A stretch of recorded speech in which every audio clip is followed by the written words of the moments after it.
My name is Flora Huang, and I'm from Philadelphia, USA. Hello, we are Women in Data Science.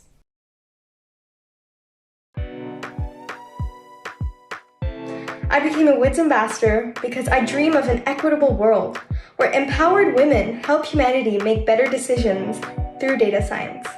As a woman, I'm hoping more Peruvian women would be motivated to join this exciting field.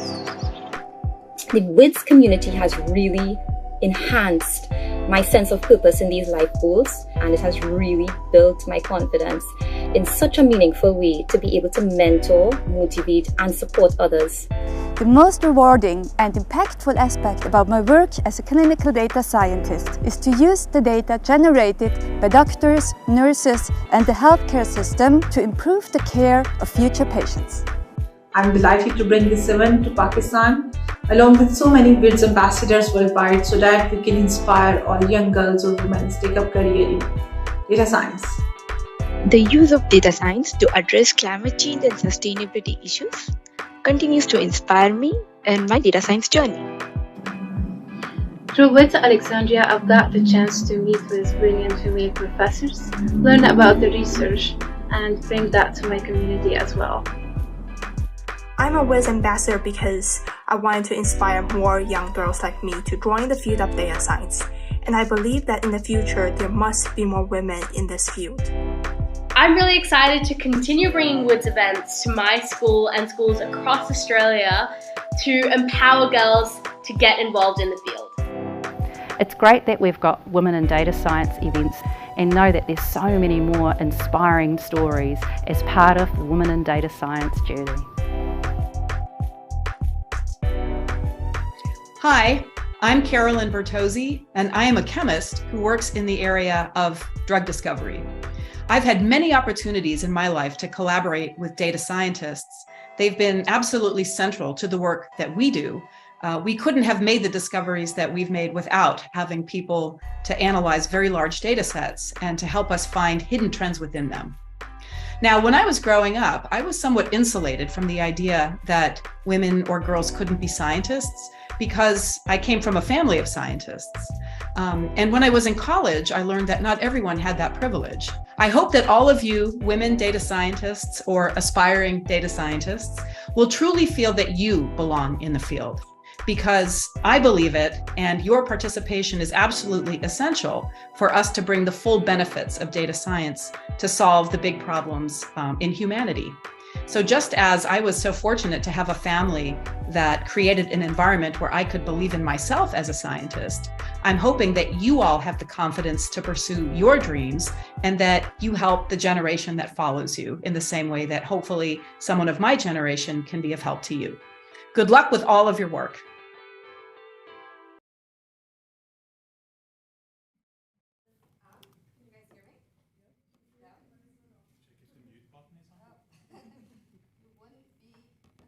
If there wasn't a tech issue. Hello, everybody. Welcome to our 7th annual Women in Data Science Conference here in Oslo, Norway. As the video just presented a little bit about what it means to be a WiDS ambassador, I also wanted to welcome my fellow WiDS ambassadors, Heidi, Mia, and Sherry, without who arranging this conference wouldn't be possible. My name is Alexandra Gunderson, and it is my pleasure to welcome you all here today and get this second half of the day started. All right, so first I want to start by saying thank you to all of our sponsors, DNB, Posten, Schibsted, NAV, some of who you may have already met over at lunch. DNB will be standing outside here, so make sure to go and mingle with them at the coffee break, and then Sintef and Tekna. This day is free for all of you, and it really wouldn't be possible if it wasn't for the sponsors. So we are eternally grateful for their support of women in data science. Today we're going to be using Slido to make the day a little bit more interactive, to get to know each other a little bit more. So I encourage you all to take out your phones now and go to slido.com and enter in this code, 1842475.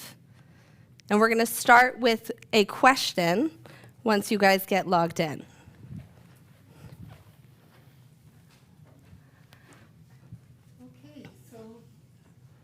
part of the joy of this conference is meeting all of you guys, so we want to take the opportunity to ask you some questions.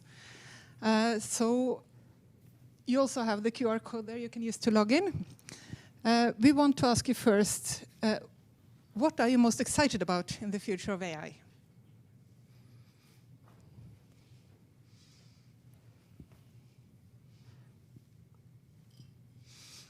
And the answers will hopefully appear here as you're writing. Lots of people typing.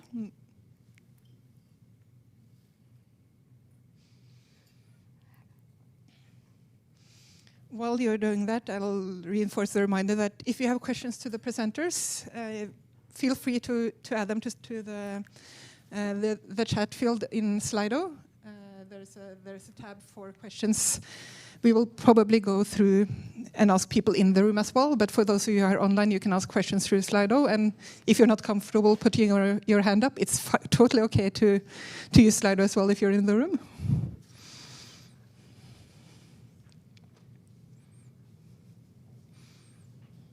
Lots of good answers here. Yeah. Efficiency and productivity, I think that's a common theme. All right. All right. So we'll keep this open for a little bit further to collect your responses, but then I'll pass it back to Alexandra, and I'll see you again before the break. Yes.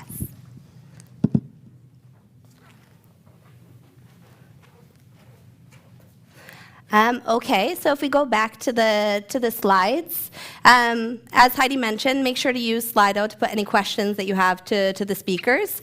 Depending on how we're doing with time, we may ask them in the allotted time slots that we have. But any questions that we don't get to, we'll try and get to them in the panel. At the end of the day. So maybe better than what is the AI chasm, why this theme? So last year we asked all of our attendees, what did they want to hear more about? And it was a common theme that everybody wants to know about more of the nitty-gritty, the reality of implementing AI. There's a lot of hype. I'm sure you guys all recognize it in your businesses. You see it in the news. There's a lot of hype around what AI is, what it can do, and what the future really means. So this year we thought, let's talk about the truth. What is really happening in the fields of AI? And so we've challenged all of our speakers today to share what they're doing, the ugly, the bad, the good, about what's happening in scaling AI in their respective fields. So we have an impressive lineup today. We will have speakers that are presenting all the way from the medical field to legal to banking, and we're really, really excited to get started. So let's just start. Our very first speaker is Ishita Barua. She is a medical doctor, a health economist, and she has a PhD in clinical validation of AI in healthcare. She was a Fulbright scholar at Harvard, and she can now add author to her extensive resume. Her book is about how AI can save lives, and today she's going to be giving us a sneak peek. So welcome, Ishita.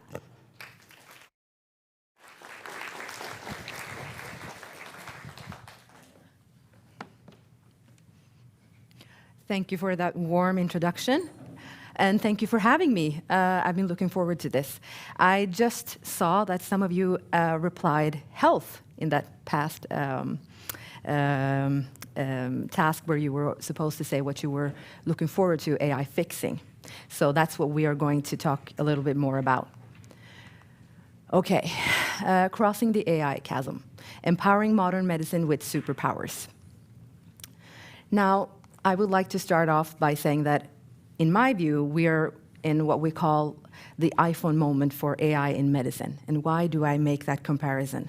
So for those of you who remember, during the early 2000s, we had this phone, Nokia. Everybody had this phone.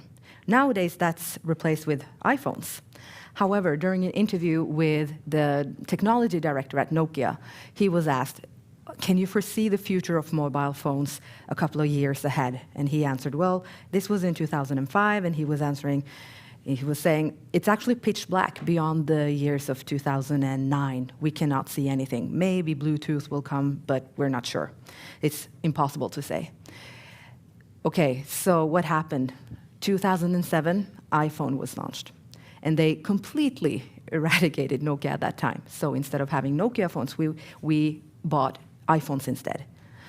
So there are 3 points that I would like to make that makes this comparison valid for where we are in medicine today. First of all, the thing that the technology director at Nokia did not realize was that things are going to change much faster than he realizes. And he was the technology director, so he would know, right?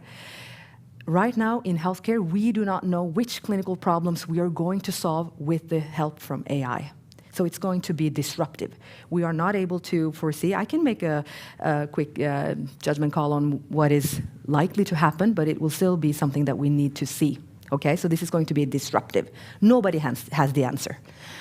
The second one is it's going to be kind of like a leapfrogging moment. So with the iPhone, what it did, it wasn't just a slight tweak from the Nokia phones. It wasn't like a color that was more beautiful or the size. It was basically having a laptop in your wallet or in your pocket. So it was something new. And they had this leapfrogging. They went above several steps in the technology development, okay? This is also what is going to happen in medicine. We do not know yet what will come, but we know this. Right now, we are lacking a lot of specialists, especially in underdeveloped countries. So the way that we are going to solve clinical problems is by using and utilizing AI. So we do not need to educate all those specialists that we have, maybe we have in place in the Western world, but we certainly do not have them in underdeveloped countries. So it's going to be leapfrogging with this new technology. And the third and the final point that I would like to make is that we're going to see a lot of, so to say, a lot of new jobs. So right now, a lot of doctors and nurses and healthcare professionals, they're afraid of their jobs. They're thinking, oh, we're going to be replaced. That is actually not something that I am worried about, because I think what will happen is the same as what did with Nokia professionals or the developers at Nokia. So they went into the gaming industry. So they founded a new industry. Their knowledge were actually accessible in another industry. So they went from doing development of mobile phones to now making Angry Birds. Okay? So this is what's going to happen with doctors and nurses. They're going to have new tasks. So they do not need to fear replacement. They need to think about what other clinical problems can they solve with the help from AI. That was just an overview of where we're headed. Okay, so applications of AI in healthcare, let's have a look at that. We have 6 main categories. You have for clinical decision support, virtual health assistance, personalized health apps, drug development, monitoring, robotics. So to be more concrete, you can use AI for, let's say, IVF. So you can now have artificial intelligence helping the doctors pick out the embryo that is going to be, develop into a human living born child, actually. So they will be looking at, I'm so sorry about the formatting. I don't know why that's happened, but I will help you and guide you through it if it's difficult to read. So that's one way to look at how AI can enhance the IVF process and picking out the right embryo. So genome data as well, how to read the DNA, the long list, or the whole ingredient list about you. That is something that clinicians have spent and researchers have spent several months on, years even. But now it can be done in weeks and days. And even if you have a single digit, you can do it in a couple of minutes. Also, speech recognition, wearables. This is a lot of data. Right now in healthcare, we do not have one format where we can actually extract this data and put it into use at the doctor's office, for instance. But with AI, we will be able to do that. Also, chatbots. That's a huge field for the field of psychiatry. So this is something that is going to be in place in the future, having chatbots readily available during the whole throughout the day. Right now, if you have a mental issue or a mental problem, you need to see a physician or a psychiatrist. However, they will be available maybe between 8 and 4, let's say that. With chatbots, you can actually have access 24/7. So this is something that is going to be groundbreaking. Then you have triaging. This is a medical term for how to prioritize the patients that are in most need for medical attention, the fastest and first in line. That can be done by following guidelines that medical experts already have. However, if they haven't had their daily dosage of caffeine or sleep, that can be variable, right? So with AI, you can streamline that. You can have help with prioritizing in the correct manner. Then you have imaging and pattern recognition, of course, which is where it has gotten the most attention and where you see most of the products, AI products in the medical field belong to. So, of course, it has to do with pattern recognition because it's easier to do that with, let's say, a reading of the heart rhythm or CT scan or X-rays. And then you have something called precision medicine. This is a new field, so to say, and we're coming back to that. Drug administration. A lot of the mistakes are being done in that area. So you can be giving out drugs and have perfect good intentions, and still it can go wrong. So now we can rely on AI to do the dosaging for us, so that you can reduce the mistakes and mistreatment. Then you have prognosis, being able to rely on AI to know when the next pandemic will hit. Actually, World Health Organization, when they announced when the COVID-19 pandemic was in development, when they announced it, a couple of days before that, an AI startup was actually able to go out and say that this is coming, before WHO. How did they do that? Actually, that startup company's name is Blue Dot. They were able to assess the data on parking spaces around the lung departments at Wuhan. So they saw that there was an uptake in people parking outside that lung department. That's one. The second one is that they were able to see the headlines. They were seeing a lot of atypical pneumonias happening in that area. So they leveraged other types of data instead of sensitive data like healthcare, like electronic healthcare journals, which they obviously did not have access to. So they used other variables and other data sources to come to that conclusion. This is also going to happen in the future. We're going to foresee the next pandemic, hopefully with the help from AI. And then you have drug discovery, which we talked a little bit about. Sorry. So Google's DeepMind, this is a company that launched an algorithm called AlphaFold that proved that it could predict the 3D shapes of more than 200 million proteins with high accuracy. This is very important. So if you're able to detect that you have a molecule or protein molecule, you're completely dependent on knowing the 3D structure to know how to design a drug. So this is called the holy grail of biology, and it took almost half a century to solve that, and it was with the help of AI. During a competition that they saw that an algorithm was able to do that. People have tried and they have failed. They are only able to recognize the 3D structure of this protein or that one, maybe a handful of them. But now 200 million proteins have been assessed with this algorithm. And this is an open source AI program that can discover drugs more quickly and cheaper. This is very important. Why so? Well, antibiotics is one field. So for the last 35 years, we have only been able to discover one new antibiotic with the traditional methods. One for the last 35 years. That's a very bad ratio. It's not very good. But with AI, we're actually being able to, we have discovered 2 new antibiotics, and we're hopeful that they will, through clinical trials, prove to be clinically effective. And that took only 3 years. So instead of 35 years, 2 in 3 years. That's pretty good. That's a good number. So the reason why I've also included penicillin that was discovered in 1928 is that was done by sheer luck. It was dumb luck that we actually discovered it. It was, of course, you needed a talented person like Alexander Fleming, a physician, to actually know what he was looking at. However, he had dumb luck. He was a talented person that knew what he was looking at. Okay? So we're not dependent on having a prepared mind or dumb luck. We can now use AI to discover this. This is going to be huge in the fight against antibiotic resistance. Okay? Okay, another field that I mentioned was personalized medicine. So this is a field where you have tailored treatment that takes into account the patient's genetic profile, lifestyle, and environment.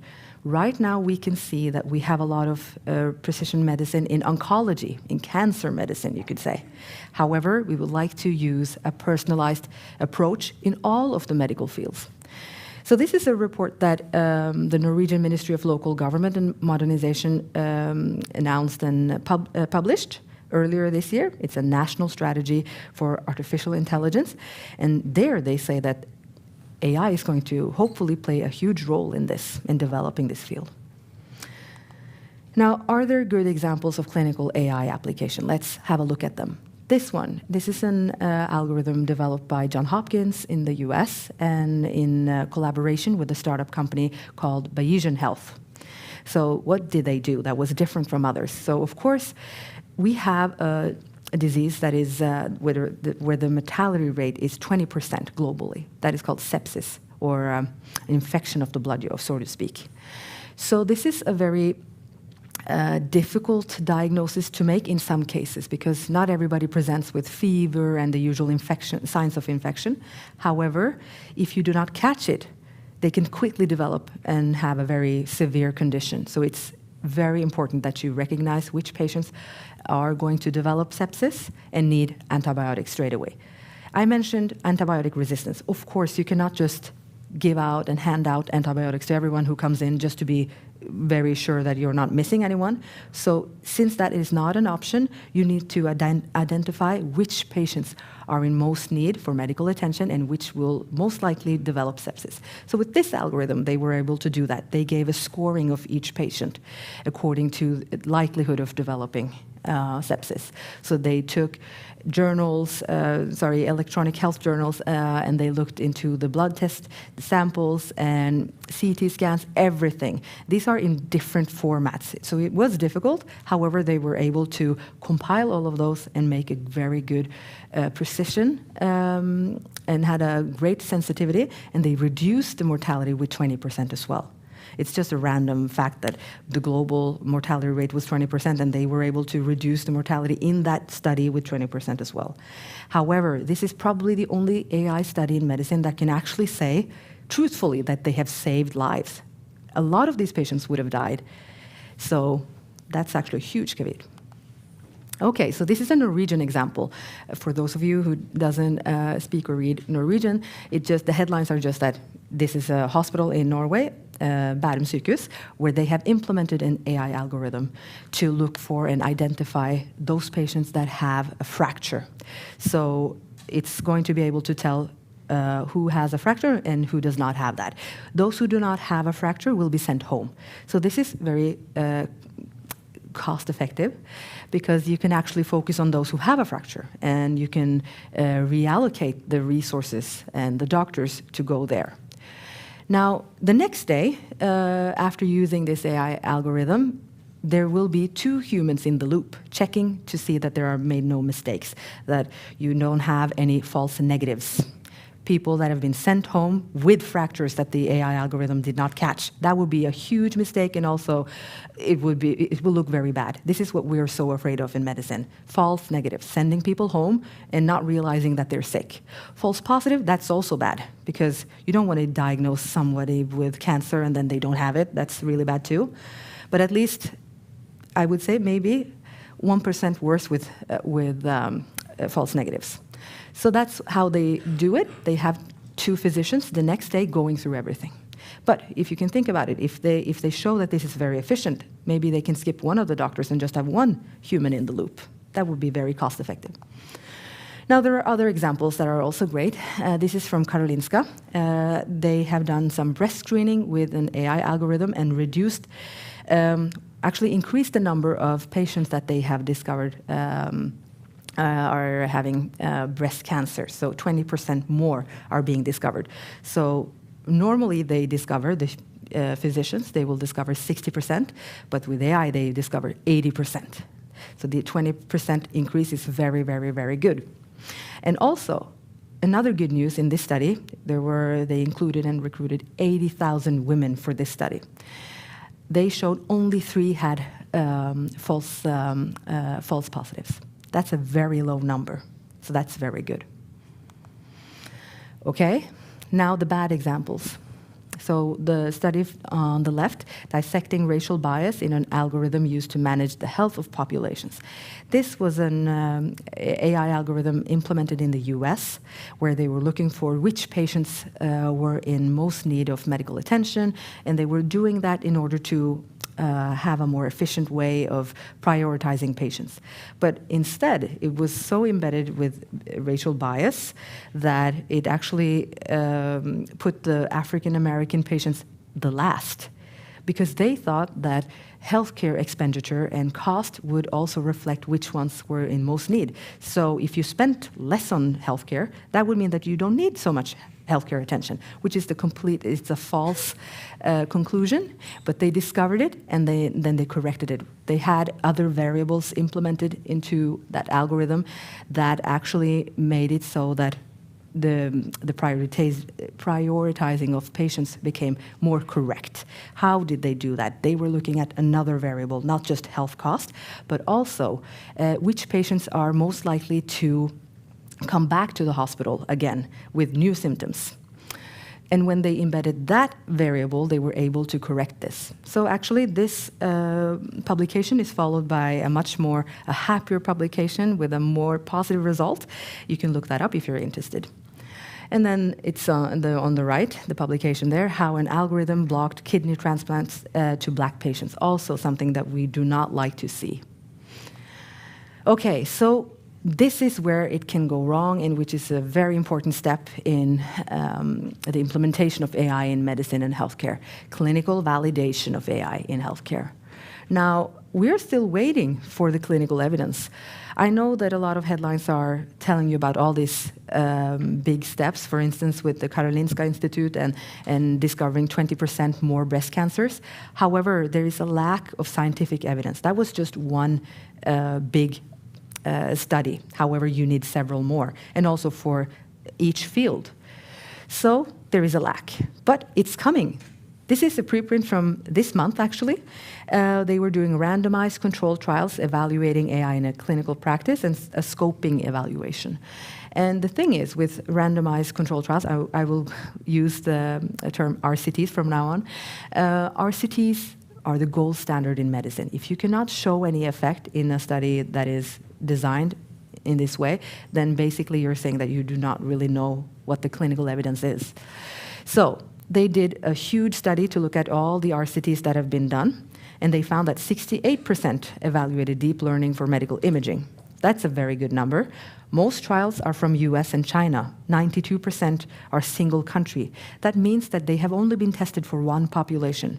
That may go to say that it's not very diverse, that data that you have, and also that it's not so generalizable. So let's say something has been developed and researched in the US. Can you automatically assume that it will be addressing the same population in Norway? Are the American population and the Norwegian populations, are these the same? No, they are not. So having only single country studies, that's a problem and something we should work on changing. We need multi-center studies. And then also more than 80% had positive results on primary endpoint. That's a very good sign. So the researchers will hypothesize in most cases that with the use of AI, they will achieve better results. And in more than 80% of those studies, they will have positive results. And another thing, only 15 trials measured direct patient impact. So that number needs to go up. Okay, so in Norway, we only see that there have been performed 2 RCTs. That's a very low number. So we are hoping, at least in the healthcare sector, that the 1 billion that was promised to AI research will be spent on increasing that number. We need more RCTs in medicine. Okay, so why does it go wrong? This is an important step to understand. So the problem is, in most cases, the data sets are a little bit different. So when you are evaluating an AI algorithm and you say that it's been validated, so this is a misunderstanding between technologists, programmers, and clinicians. So as clinicians, we say, have you clinically validated it? which means have you tested it on patients in real time in the hands of the clinicians? In most cases, that's not what they mean, the technologists, when they say they have validated it, because they validate in a different manner, okay? So they will use their data set that has been the training data set, the validation data set, the testing data set.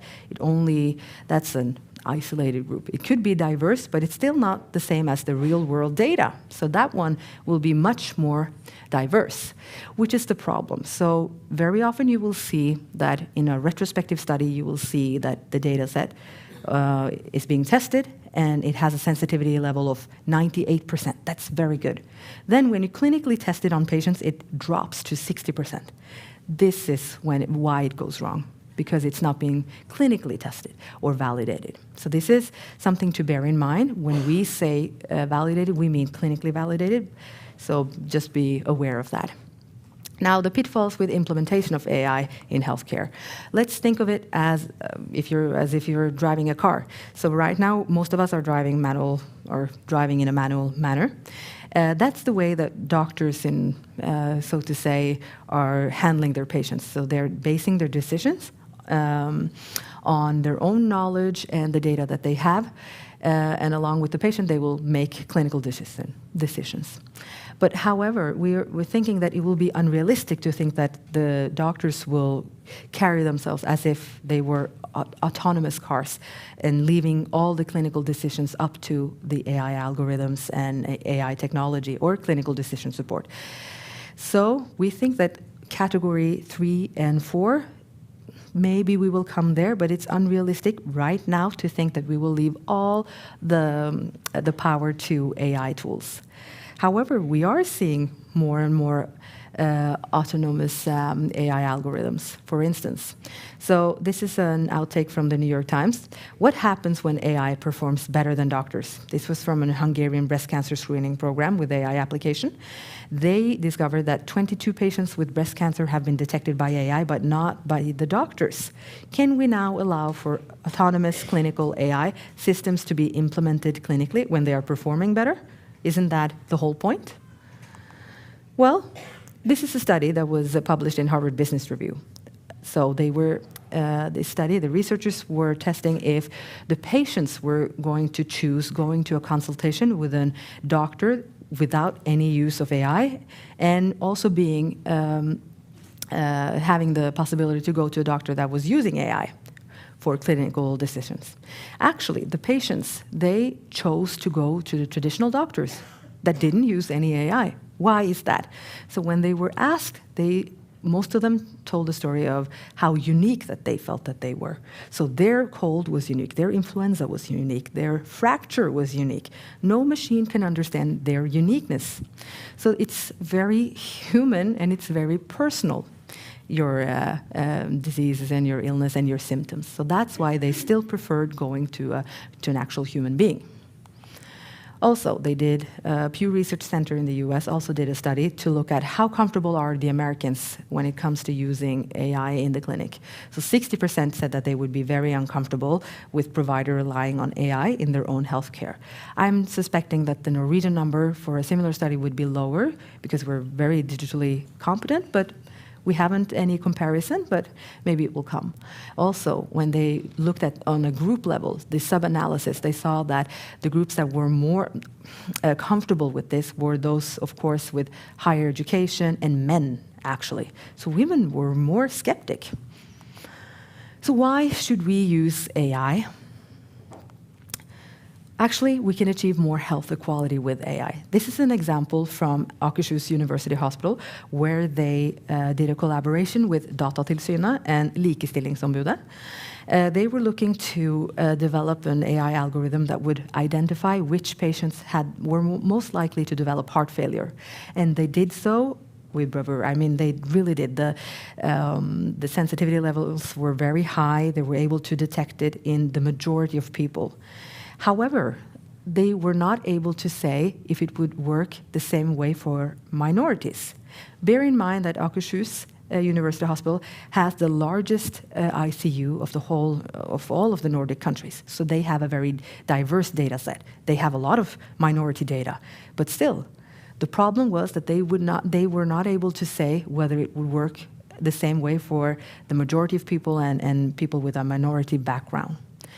The reason was that the way that we collect health data is not we do not ask which ethnicity or race people have, like they do in the US. There they will collect it, and they will even have boxes where you write that in. Norwegian physicians don't do that. Maybe they will mention it in a box somewhere, but it's not done in a systematic way.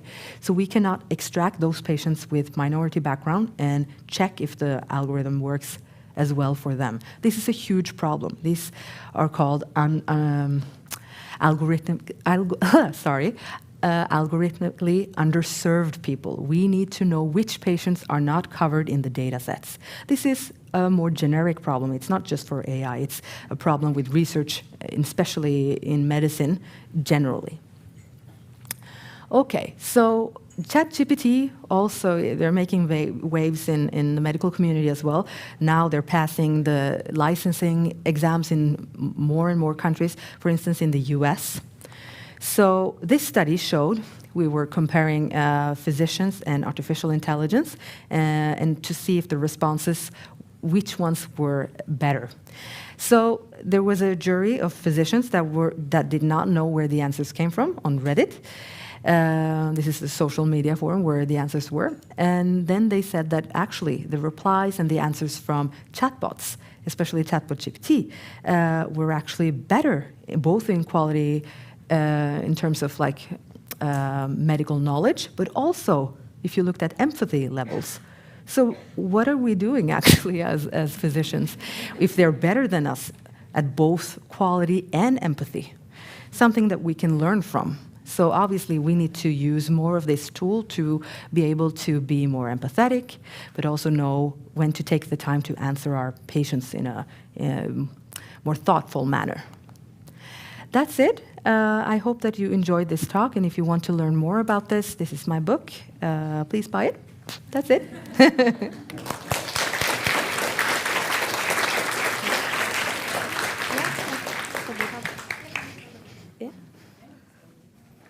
Ishita, we have a couple of minutes and time for a couple of questions.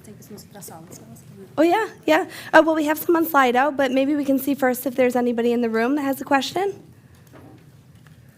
Okay, then we'll take it from Slido. Yeah? Okay. When do you think AI can help us predict treatments that are needed 20 years before for slow death causes like cancer, diabetes, cardiovascular, or neurodegenerative? I don't think we need to wait 20 years or anything. I think in the coming years you will see more and more breakthroughs. I really think that. However, it's difficult. I do not want to stand there and say, oh, we're going to see that in 3 years. I can't be that specific. But I wouldn't be surprised if we are going to see that in the next 5 and 10 years, okay? Because let's say we have a hunch that this is going to work. It still needs to go through clinical trials. That normally takes at least a couple of years. If you throw money at the problem, maybe it can be done within a year, as for the COVID-19 vaccines, you saw that. So it's also a question of resources, how much is allocated to this. But I do think in the next 5 years, we're going to see huge breakthroughs, yes. And then one more. About personalized medicine, do you consider the supply manufacturing end? AI may personalize the prescribed medicine, but how do we ensure the availability? I think supply chain and demand is also a question of utilizing AI. For instance, during COVID, we had a lot of allocation problems. We did not know how much resources we had or how much tools we had, drugs, anything. So I think that you need to really think of the low-hanging fruit. How can you utilize AI to actually plan for both a pandemic but also in a normal baseline year? And that will sort of be very important to know, okay, do you have the right tools to actually address this problem? So I think in the end, I'm basically saying solving this with another AI tool. Yeah, so not just in the clinic. That's a good answer. Yeah. Okay, thank you so much, Ishita. Don't forget to buy her book. I've ordered mine with the signing, so I can't wait to get it. Okay, so our next speaker is, I think, no, this is, I think we have a mix-up in... Oh, okay. Then I won't touch anything. Sorry, I won't get this started. Our next speaker is Aiko Yamashita. She brings a wealth of knowledge within data analytics in logistics, retail, and the finance industries. Today, she's leading DNB's Center of Excellence in ESG analytics, and will share with us the journey that they've taken in establishing their hub for data analytics. So welcome, Aiko. Thank you, Alexandra, for such a nice introduction. I'm going to switch to my slides. If I remember how to go on full mode. Yeah, that one. Thank you. Yes. So, my name is Aiko. Thank you for coming here today. I came to Norway quite a long time ago, 2007, to do a PhD, and I liked it so much then I decided to stay. So currently I lead the Center of Excellence in ESG Analytics, and I am the head of the ESG Data Hub. And today I want to share with you a bit our journey into how it came to its existence, and maybe, I hope that story will tell you a bit about how we try to, or how we work to close the chasm in terms of data. So I will start with ESG. For those who don't know ESG, that is environmental, societal, and governance factors. And it's kind of an umbrella term for sustainability, or bærekraft in Norwegian, right? So, what are the stakes for financial institutions, in particular DNB, when it comes to ESG? And there are basically four things that kind of touches us directly. This is a bit like it really is not longer tree hugging exercise or a feel-good exercise. It's actually a matter of sheer survival. This is the level we're talking at.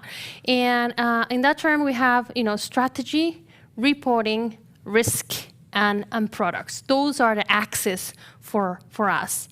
I'll start with strategy. DNB has a very ambitious strategy. So by 2030, it wants to reduce by approximately 1/3 emissions on their major portfolios. So that's oil and shipping, commercial real estate, and other smaller areas. But we also want to facilitate 1,500 billion Norwegian kroners in green financing just by 2030. So the clock is ticking. And also the net zero, right? So there's something that is interesting to keep in mind when talking about net zero. People are talking, often enough they misunderstand the term net zero, because people think that, we have to reach zero or net zero by 2050. But the problem is that people don't see that actually you need to have a continuous reduction across time. So here you see two transition paths, but only one is actually reaching net zero. So there is something called the net zero fallacy. So here it's important to remember it's not the end goal. Of course, the end goal is important, that we reach zero by 2050, but it's the journey. The journey it is what will keep the global temperatures under what we need in order to sustain life. Right? So, and this is kind of an interesting paradigm for us because we have imperfect data on emissions. So, one of the biggest challenges actually we have within data science is how we're going to adjust our targets as our data hopefully becomes better with the years, right? Because I think this is a bit about carbon budget. So are we're spending our carbon budget as the time goes. And if one day we realize, oops, we spend more than what we should have, how are we gonna deal with that inflection point? So this is something for which we not only need analytics methods and simulation and stress tests, but we also need to continuously work on better data. When it comes to reporting, the European Union has started with this Green Deal, which is basically they put financial institutions as the engine, the forefront engine for mobilizing capital from brown industry to green industry. That's basically their major strategy. So that means that we need to do the job, basically. And for that, we need to respond to different regulatory reporting. Two of the most important ones right now, which we're working on, is called the EU Taxonomy Regulation, which basically it's about how much percentage of our lending portfolio qualifies as a green activity, according to the EU Taxonomy. And it's important for us, it's not just a matter of reporting, but investors are going to look at how much our green asset ratio is, and they will make their decision to invest on us or not, and how much capital cost is going to be for us. So it's very important. It's not longer just, like, yeah, feel happy, tree hugging exercise. It's not. It's really about survival. And also, when it comes to Pillar 3 reporting, this is basically our license to operate. Without this, we cannot operate. And now banks are being asked to basically report on their emissions, so their carbon footprint, which is also a very difficult exercise, both analytically and also from a data perspective. Again, we cannot fail here because then we lose our license. And here comes a new huge tsunami wave, what I like to call, which is the Corporate Sustainable Regulation Directive, which is massive in terms of not only climate reporting, but nature, biodiversity and nature, and also social safeguards. So it's going to be like an enormous exercise for DNB and other companies to actually be able to report on those. When it comes to ESG-related risks, we need to monitor and report and handle these two types of, let's start with climate, just to give some examples, right? We need to handle physical risks that are related to loss due to physical climate events, and transition risks that are related to, for instance, stranded assets, things that are no longer giving us any value because the market, changes in the market or the regulation leads them to. So I'll give you an example. The EU now recently, or maybe a couple years ago, banned plastic bags, right? So they're no longer allowed in the EU countries. That means that plastic bag factory or assets related to that industry will become stranded assets, right? So it will happen the same. Now in the Netherlands, they have forbidden owning buildings which have energy marks under F. You're not allowed to own them. So speaking about stranded assets, right? And this is going to affect DNB's capital allocation. Basically, our piggy bank for the rainy days, they're going to force us to keep a larger amount if we have bad climate risk management, right? Or if we take more climate risk than what authorities deem reasonable, then we need to increase our capital allocation, which means that we'll make less money, basically. But beyond that, I mean, for us, and this is also a challenge from a data science perspective, how we can translate climate risk into financial consequences. And this is an extremely difficult field, also because both fields, natural sciences and climate and climate field hasn't worked that closely with financial sector, right? So this is an extremely challenging aspect. For example, this is just a list of how many of securities, or like, let's just think of houses where we are lending money to buy a house, for example. This is our lending portfolio, and this is basically the exposure to those houses in our portfolio that are exposed to different climate risk. And here we just have a binary, yes, no, exposed or not exposed. And so we know which properties are exposed or not exposed, but how do we translate those into market value loss? I mean, look at the properties in Gedrum, right? Probably they went really down in prices. How do we account for that? And normally in data science you have historical data. Here we don't, right? We are looking at the hockey stick effects, looking towards a future for which we have no precedence. We have no, previous data, right? So how we handle that? And how should we calculate transition risk on a climate-sensitive portfolio parts? So there's some challenges. And also, our footprint, our carbon footprint, is completely dependent on our customers' carbon footprint, right? Because financed emissions, basically, our Scope 3 emissions, it's basically our customers, right? So if we're lending money to Equinor or Aker or whatever, how much emissions they have, this is basically, they are our Scope 3. So what that means in practice is that we need to help our customers to transition. If we want to decrease our carbon emissions, we need to help our customers to reduce their emissions. And at the same time, we need to also move towards getting more customers, which are actually green, and they are sucking carbon from the atmosphere, right? So in that sense, we need to deliver more green products and services than ever. And that comes, with that comes a lot of challenges, because that has to do with behavior as well and culture. Here you can see that on the left side, you see that this is kind of our share of the exposure across our portfolio. And you have, financial, non-financials are these corporates, but you also see that households, basically retail banking, right? The lending that we give for people to buy a house.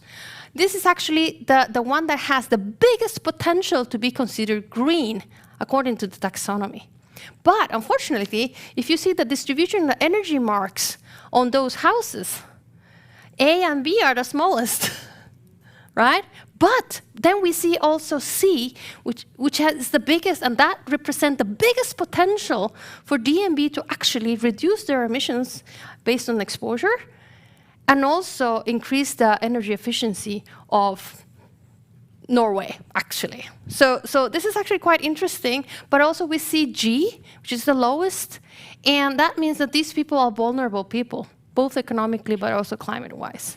So how we convince our customers to actually become greener, right? What are the right products, financial products we need to offer them? What are the incentives we need to provide in order to make that behavioral change? That is an extremely difficult sort of data science, but also socio-technical challenge that we need to deal with. And and here comes the problems, right? Because we have all these challenges ahead of us. But as any bank, and I have to say, I'm pretty sure many of you have worked in many different fields, and they have their charms and difficulties. And financial is, in many ways, they're very innovative. In other ways, they're very behind, right? And at least in the area of sustainability, there's a lot of manual processes. There's bad data quality. There are data silos across the whole group. And there's all sorts of unstructured data, PDFs, emails, this kind of stuff. So it was a huge challenge. And this is a story that starts maybe in 2021, when I was doing hospitality in corporate banking. I was trying to understand what were we up to and what was the path to follow. And so we had all these problems, and I saw people I'm sorry for the format here, something went wrong, but I see these people kind of banging their heads and kind of freaking out, basically. What are we going to do? There's all this reporting, there's all these challenges coming. What are we going to do? And, at that time, I was actually helping forming the ESG data strategy for DNB. And one of the first things that, suggested as part of strategy was, let's centralize ESG. Let's have a centralized organ because we cannot afford to have dissimilar definitions and profiles and evaluations on ESG on the same company, depending on where you are in the bank, right? So let's make a central hub. Let's integrate internal and external data. And then let's use that as a basis for reporting risk, creating new products, and follow up our strategy. That was the first part of the strategy. And I mean, this is kind of a, I don't know, I really like to make like pop quizzes with numbers. So I don't know, anyone wants to guess what 10 means? I guess not, but I can just tell you, 10 months it took from the time the guy I was talking to, back in the time, the head of risk appetite and recovery plan in DNB, this guy had been nagging at technology and services for 10 months in order to get this kind of concept up and running, or at least had to try to have some system that could handle the reporting. And they answered 547 days will take from the day the project was approved until they will be able to start. And then 4,000 was the number of total hours that was needed for this to actually be delivered.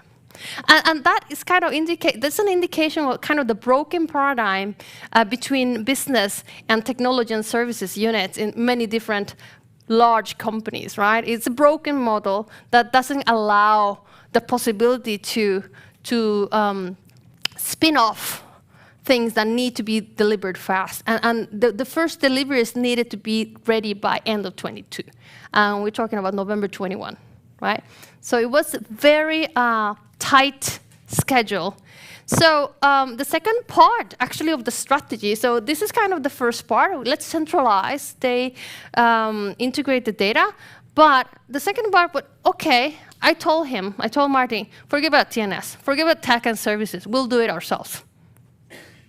That was the suggestion. So what we did is that DNB had been working towards implementing a cloud infrastructure for self-service of data and computational capabilities. So basically, let's think of it as building blocks, right? Where you can pick and mix and match. And so my suggestion was, let's create this backbone for creating a data service ourselves. Let's create a unit. Let's have a multidisciplinary unit where we can deliver this as ourselves. Let's establish a data domain or a data product. You know, many of you probably have heard of data mesh, right? So this is what I said. Let's establish a data product around ESG. And let's use components that already exist and has been proven that they work. But not only that, the third part, actually, to make a cross-disciplinary, self-sufficient unit. That was the third part of the strategy. So we had data engineers, data stewards and facilitators, domain data analysts, software engineers, and people who had experience in sustainability, regulatory, and finance that could actually sort of cover the different parts needed for us to be self-sufficient and to be able to deliver fast and independently. And so, as I said, we leverage, we had been maturing in DNB in the last years when it comes to offering these cloud-based capabilities, everything from workbenches to data storage. We have been experimenting with graph databases and also ML ops. So we leveraged all those resources and formed this unit in order to actually start delivering this product. So a task force was established in January 22. We consolidated and established the backbone in 3 months. First prototypings came out in 2 months. You know, by the end of the year, we were reporting our green asset ratio, Pillar 3, and working very closely with different green tech startups. We managed to do that in, say, 11 months. And in November, we became a permanent unit in DNB. And in January next year, we established Center of Excellence in ESG analytics. And the Center of Excellence way of working is that we don't want to become a bottlenecks. So we are a bit like a varmepumpe, like one of these heaters that suck people from different parts of the bank. We give them a lot of knowledge on ESG and data, and we send them back to the group. And this is kind of the modus operandi we have been working, because we cannot work alone. We have to work with the entire group. And the sooner the people understand how ESG and how data and technology are working together and they're connected, the faster we'll be able to reach our goals. And this is a photo we took because I think people, that's the center and the core of data science. Without that, we don't have anything, right? So I think that this is one of the important things that we always need to keep in mind. Anything that we do with data science is a socio-technical system, and people are key with whatever we do. Currently, we're working towards a real-time solution for calculating DNB's finance emissions on the entire portfolio. We are collaborating with the University of Oslo, with Cicero, trying to quantify climate risk from a financial perspective. We're driving forward digitalization and automation of sustainable loans credit processes so that they're made faster, and we have all the data to prove that they are green. And we continuously coordinate with national actors to design solutions that enhance accessibility and transparency of ESG data across industries, focusing mainly on climate, nature, and societal factors. And this is extremely important because, I spoke with Trine Skei Grande. Now she has a startup, a green tech startup. And she said, well, I foresee that the next years, ESG data is going to be as transparent as your tax data. And that's the level of transparency we need in order to avoid greenwashing and to actually really reach the goals that we are set for in order to reach net zero and basically save our skins, right? So what are some lessons that I learned during the process? And I think this is it was a bit hard for me to sort of try to crystallize my learnings, but I will try to do my best out of this story. I think you need to be bold and fill the vacuum when it's needed. And I think it took a long time for me to actually, sort of claim that space. I probably, as many of you, I have struggled with the imposter syndrome. Probably many of you experience that. I still experience it sometimes. But you need to be bold. And when you see that there is something missing, and you feel that you can actually fill that space, go for it. And and at that time, I actually went to the board, the managing board. In Norwegian is KL, konsernledelse. And we presented this ESG data strategy. And we got green light, right? We saw that there was a lack of a centralized organ. We saw the lack of coordination. We saw the lack of technology-driven ESG work, right? So, if you feel that you actually have understood the problem, and you know that, in your heart and your brain that you actually can fill that vacuum, go for it. And this is something, and what's the worst that can happen? That they say no, right? And the best that can happen is it's endless. So that is that. And another thing is it needs to come from within the organization. I think Ishita gave a very good example. You have to be able to be in the medical field to understand the problems and to be able to connect data science and data and technology and try to solve a problem. Many times I worked as a consultant in data science, and it was very difficult to kind of get into the core of the organization, to establish trust, to understand them. Even within DNB, there is a huge chasm between technology and business. And it was for the first time when I was working in the core of banking, because group risk cannot get more central than that, right? This is basically like the brains. It was then that things started to happen. Once the managers in group risk understood that this is the way to go, then they basically gave us sort of leeway to work. So this is, just to think, you need to position yourselves where the stuff is happening, when the action is happening. I think that's a very important thing to keep in mind. Also, interdisciplinary teams will give you the speed. Work with people which have a complementary background to yours. And only in that way you'll be able to really ensure good products. I think the medical field is a very interesting field. And for instance, when it comes to the regulation of genetic research and results, right? It has been a long story, history of collaboration between ethicists, philosophers, medical doctors, sociologists, right?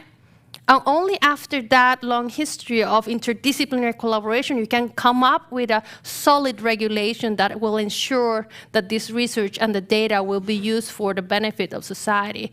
And as Ishita mentions, we are going through unprecedented inflection points. And ESG data is also can put people in vulnerable places, just as much as medical data. So we need to work together in order to be able to pursue responsible development. Without data is no science. and unfortunately, we cannot disconnect. We wish that we had all the data prepped, clean, ready, complete, unbiased, yada, yada, yada. But unfortunately, that's not the case. So you need to be able to lift your sleeves, right? Because, hoping will not help.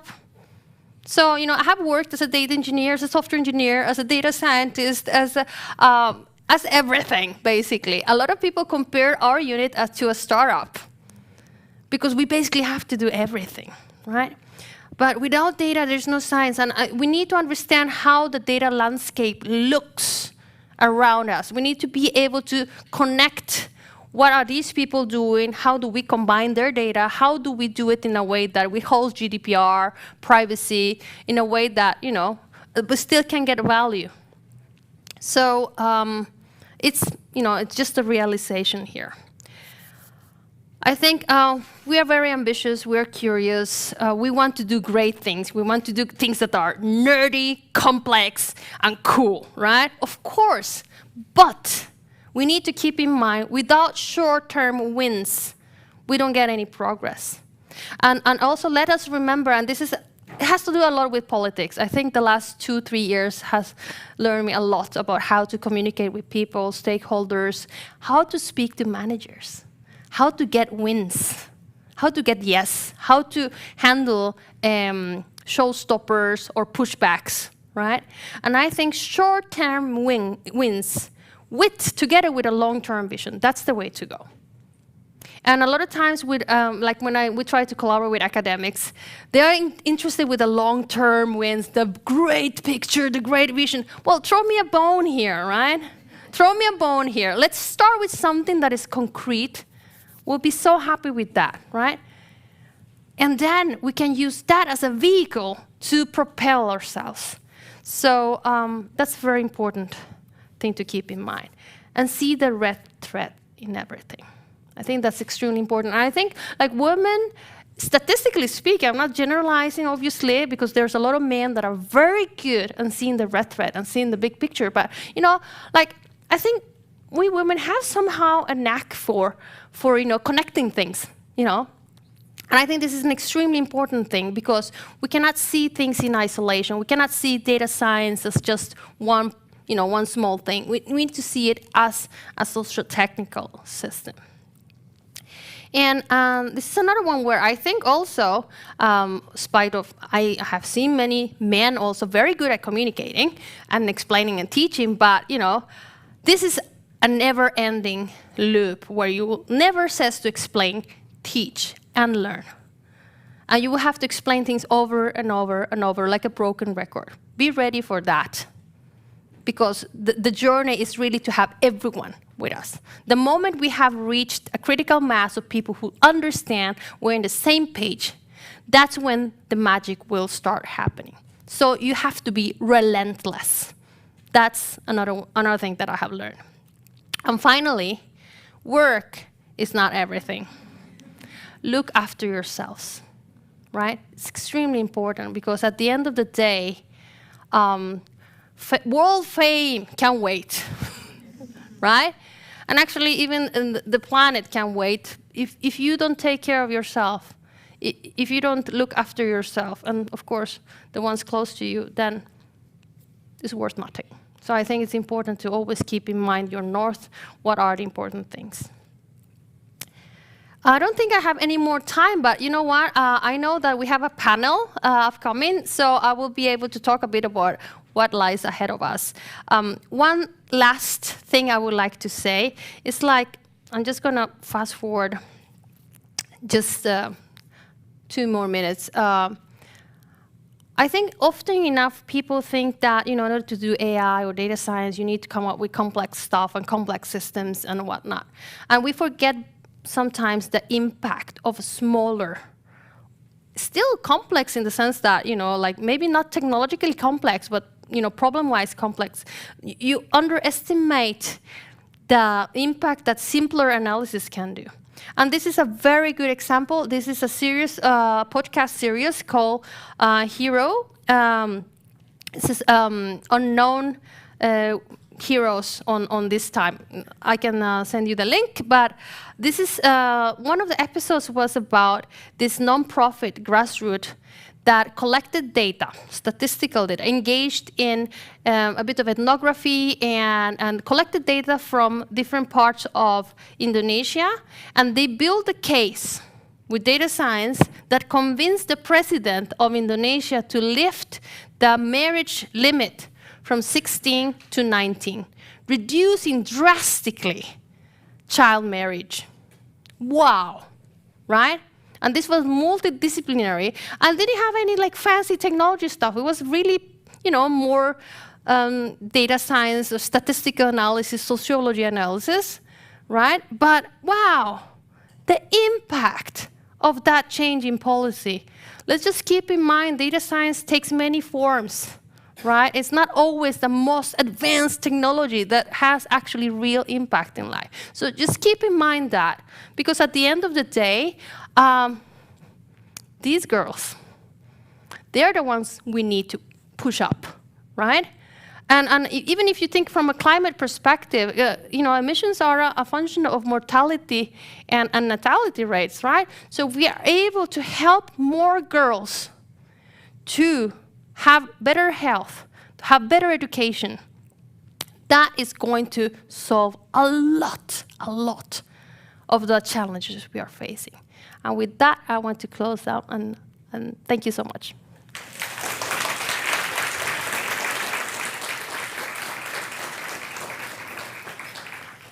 That was great. Thank you so much, Aiko. I don't think we have time for any questions now, but we'll take them in the panel. And Aiko will be here, of course, during the break for more questions. Let me just go back to the presentation here. Our next speaker is Olga Sergeva. She brings an impressive decade of experience from TINE, Norway's largest producer, distributor, and exporter of dairy products. Today she's going to be sharing how data can drive improvements in the TINE milk supply chain. So welcome, Olga. Thank you very much.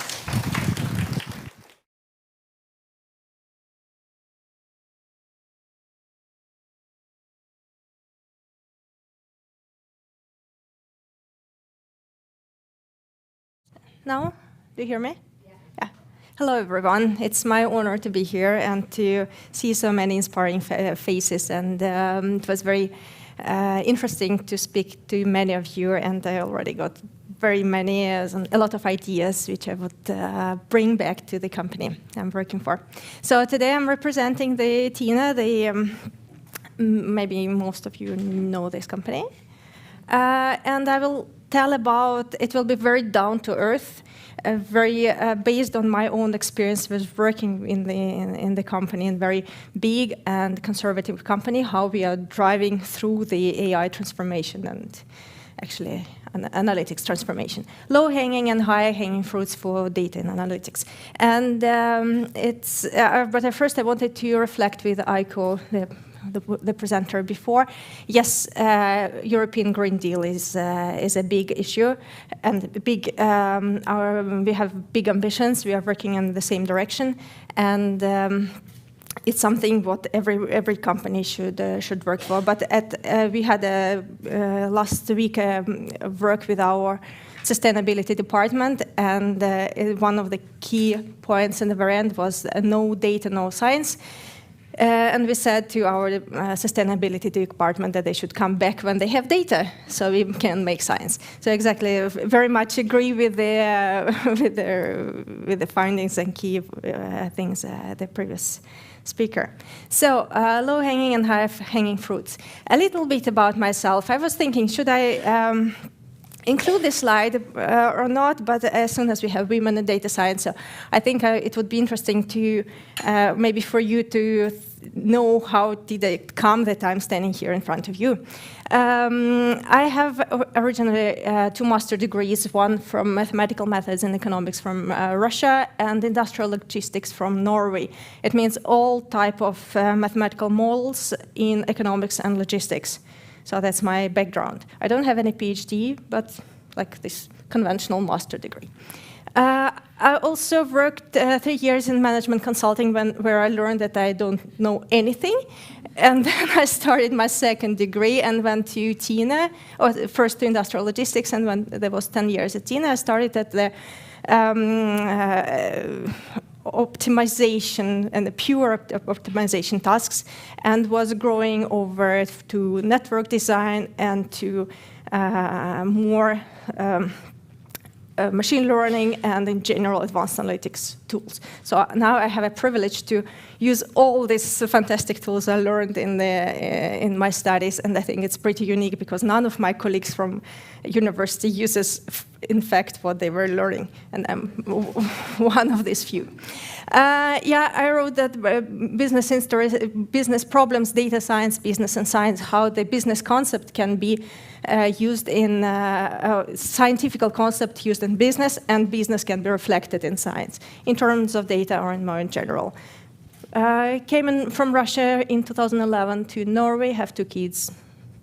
Yeah. Knitting, reading, picking mushrooms. So, TINE is a dairy cooperative. So I'm working for farmers. That's one of the key points for me. Every time I know I'm doing something good at work, I'm doing good for farmers. And every time when I'm traveling in Norway and see cows, I need to say hi to every farmer and saying, yeah, I'm working for you. Yeah, we have 8,200 farmers, and we have 31 dairies. The most south one is in Kristiansand, and the most north one is at Kirkenes, close to the, way over there in this circle, the very north of Norway. Over 5,000 employees and so many sales. When I just came to TINE, everyone was saying that we have control over the whole supply chain. What's our supply chain? So we have at the beginning of supply chain, we have cows and goats. We're picking both cows and the goat's milk. We have a very tight cooperation with farmers who are our owners and our customers at the same time. We are collecting milk with the big barrels, bring it to our production facility, a 31 production facility. We are transferring to actually, I counted it yesterday, over 1,000 products. We are producing from only 3 raw materials: ecological, normal milk, and goat milk. So over 1,000 different products. We are doing some transportation between our factories because not every factory can produce over 1,000 products. We are delivering our products to the customers, and we also have consumers. We are consumers. I'm the consumer of dairy products, so we have control over a big part, but we have information over the whole supply chain, and we have a hell amount of data. And all the data are pretty, we will speak a little bit more about this. And when I was thinking through what I'm going to tell you about, I've tried to take an inspiration from the name of the or topic of the conference. So it's ML, actually AI, Chasm, but I took it for ML because my own history is very much connected to ML. And it started in 2017. I had a network actually it was in Denmark, leading very big Scandinavian companies sat together, and we had some presentation, and one presentation from a very big company. We have implemented machine learning. I said, stop here, tell me more about this. And that was a quote, machine learning is just nice words to impress the management. It's a quote, 2017. Then this moment I started to take the courses from MIT and to find out what is machine learning, and then I found that it's all what I learned at school, but it had just different names. And then we came in 2020 when we made our transition from the on-prem to the cloud. And I will not say who said it, but I heard it. I heard it actually also a lot of times. We just put machine learning on data in a data lake. Actually heard it also yesterday, but the first time it was in 2020. And then I was asking, and what are you going to do with it? And the answer was, then we will get an answer. 42. Exactly. So, and it took me still a while to get sure that you need to formulate the question. It took me a while to understand that I need still to insist that you need to formulate the question. So let's skip 2023 for now and go for 2030. Through a lot of search, I realized where do we need to be, like in a short term, without this generative AI, but this narrow AI. We want in reasonable amount of years, we want that approximately, so in the beginning we were speaking about 50 to 100, but now we know, I think it's more towards 200. Machine learning, the advanced analytics, AI solutions, I will mix all together because for business it actually doesn't matter what algorithm you're using, you are just solving the business problem. How you classify it doesn't matter, and it matters how you implement it and how it influences the business processes. So they are seamlessly supporting our processes, feeding with information, making it more automated and so on. So that's our goal in 2030, approximately. And now in 2023, we have an up and running, let's say, dozen ML applications. And we want to now to get to this 2030, where with a reasonable amount of time and investment and so on, we are able to build these applications and maintain them. So that's where we are going to be. So coming back to our supply chain, where are these hundreds of use cases we are going to have? Actually, we can either take every single block and speak about all possible applications, but I just also thought that maybe we just can put them in more like categorical like clusters. Quality control, all from amount of antibiotic in the milk, in the raw milk, to the amount of the bacteria which are coming out from our factories. For now, for example, we have an application which is predicting that you need to check this farmer because this farmer has a higher probability to have a higher antibiotics in the milk. Or for about the bacteria, I mean, all the way we can control the quality. We can control quality of like how this seasoned milk will influence the size of the holes in the milk in the cheese. So a lot of possibilities. Process control and optimization. It's a huge group which implies all the possibility to learn from the sensors all over our supply chain. Estimated time of arrival of our delivery trucks to the outlier detection on our pump, which is going to break in 2 hours. So that's also all routing, like big and small problems here. Commercial analysis, it's all about our customers, about shopping baskets, about preferences, about which products are we missing on the market, and what is driving the market penetration for our products. And of course, product development, from development of a new product and to how the color of the packaging is influencing the taste the consumer is experiencing. So we have I think it was either a master or PhD thesis. So that's like a big picture of the cases. But actually, I thought that the most interesting for you would be how we are dealing with implementation of these cases in a more solution levels. Also, originally I put here, instead of this nice picture, is 1, 2, 3, and 4. And then I thought that if it's 1, 2, 3, and 4, it means that something is more developed, something is better than the other one.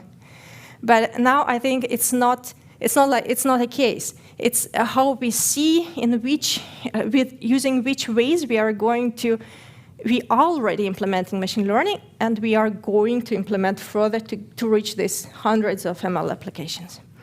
So we can start with conventional products on the market. And by year 2020, when we clearly decided to go for machine learning, we found out we're using already machine learning without knowing it. For years, we are using some product which is helping us to forecast the demand. I know that some companies are using own algorithms for demand forecasting, but this linear regression basis with some extras, yeah, it's a very good, very established, not that expensive tool which I'm using, and we are very happy about it, and we are going to use it. And I wanted here to say that there are a lot of market products which are tailor-made to satisfy some need for some function, and we think it's pretty okay to use it, to buy it. It's very, very important with a secure provider, as soon as we are matching our core business process towards an external provider. It should be a secure one. But we are using external tools for routing, for supply chain planning, and we're very happy about it. And it's machine learning. We didn't do anything to implement it ourselves. Next one is something was very unsure if I should speak about it in front of the AI professionals. Of course, I know that a lot of people are skeptical to this. It's AutoML. I will tell you how we started to use it. We are pretty often asking our customers, what do you think about the milk? Why did you buy milk? How did you perceive? I mean, what's important? Is it made from Norwegian milk, or if it's fresh, or it's white, or whatever? And we had this huge data set, and we used to use SPSS to run it, to run some analysis for it. It was one person in the company who could do this. And then what we did, we just tricked a bit, not tricked, but put the data set in a way that we could feed into Power BI, which is our standard report tool. And then I got a comment from this only person in the company who could use this SPSS.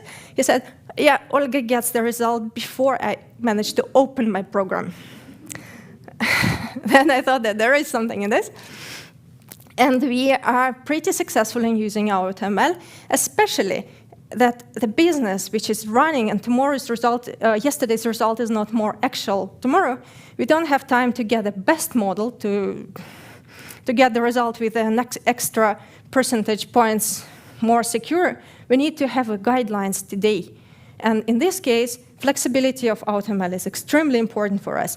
And one of the greatest cases is marketing surveys, marketing penetration drivers, customer satisfaction analysis, which tomorrow is very different to today. And it's very important also to give the flexibility to the end user to work with the result and to have a look what will be if I would like to take this customer group or whatever. So, and also and we think about AutoML as MVP, minimal viable product for analytics. And it's extremely good tool to increase the organizational maturity for the analytics. Because with this tool, you have very fast, very cheap results where the business is learning how to use the results of machine learning. It's not something what, I'm not sure how to translate it, but svarme to understack, something like that, where you have like a fuzzy I'm missing words. Okay, the only right answer is not what machine learning is giving to you. And when you're working with machine learning, with AutoML, then the business is learning how to use machine learning results, and they are together, and they can test own ideas, and they are very happy about this. And we will use it, even if it's not very much like it sounds very fancy. Yeah. Power BI, Tableau, Alteryx, Excel. In Fabric, you have Copilot, whatever. Something which helps you to write the code, all comes here and will be used. Next one is more, I think it's something about what most of you have been working with. It's more like tailor-made ML when we are going to have a specific problem and we are building the system and pipelines for to answer this problem. For example, we can take, for example, return on marketing investment analysis. It's we are running an advertisement in the social media. We are running advertisement on TV and online video on YouTube, and we actually don't know what's the effect of what our investments here and there. And it's not good enough to write it in AutoML. It's a bit too big money for this. And then we are running it. For example, we are using a VAR model from econometrics. And then we are setting it up in our Databricks, setting it all the process to support this development. We still name it. I think for our internal customers, we are naming it machine learning, but let's say it is analytics tools. And we are and we have several machine learning models which we are trying to standardize and trying to set up MLOps and for development and for maintenance process. The key point here is that we experienced that it's very heavy to start with these tailor-made machine learning problems because you need investments, you need time from the business to validate, and you need data maturity and business maturity.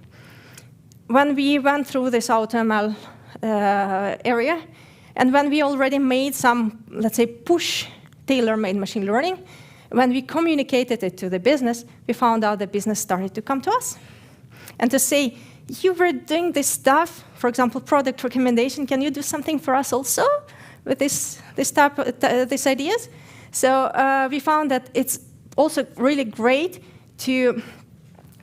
great transition from push to pull. And also you don't need to have too big investments for this type of machine learning. Still a lot, but you still need data scientists and so on. A lot of things. But I would also, for us, would like to mention that we have what I named here machine learning at scale. So I named that we have 31 factories. One factory can have 40,000 sensors, which are streaming and sending a lot of data every single second. We will not be able to build a tailor-made machine learning for 31 factories with 500 production lines and 40,000 sensors and so on. So we need to have a solution where we will be very fast, very cheap, without need for the, let's say, no-code machine learning for industrial data. We need it. I mean, we think that we need it because we didn't have the solid enough business case to start doing this. So, for example, also, it stays here, digital twins. We heard a lot of digital twins, but we don't have the case. I mean, we think that we have a case, but the case didn't survive the verification process in order to verify that we can use these investments. I mean, that the investments will be less than the gains. So we are waiting with ML on scale because of huge investments which are needed and verified business case. So we're waiting with this. But we are very carefully following who is doing what in the industry.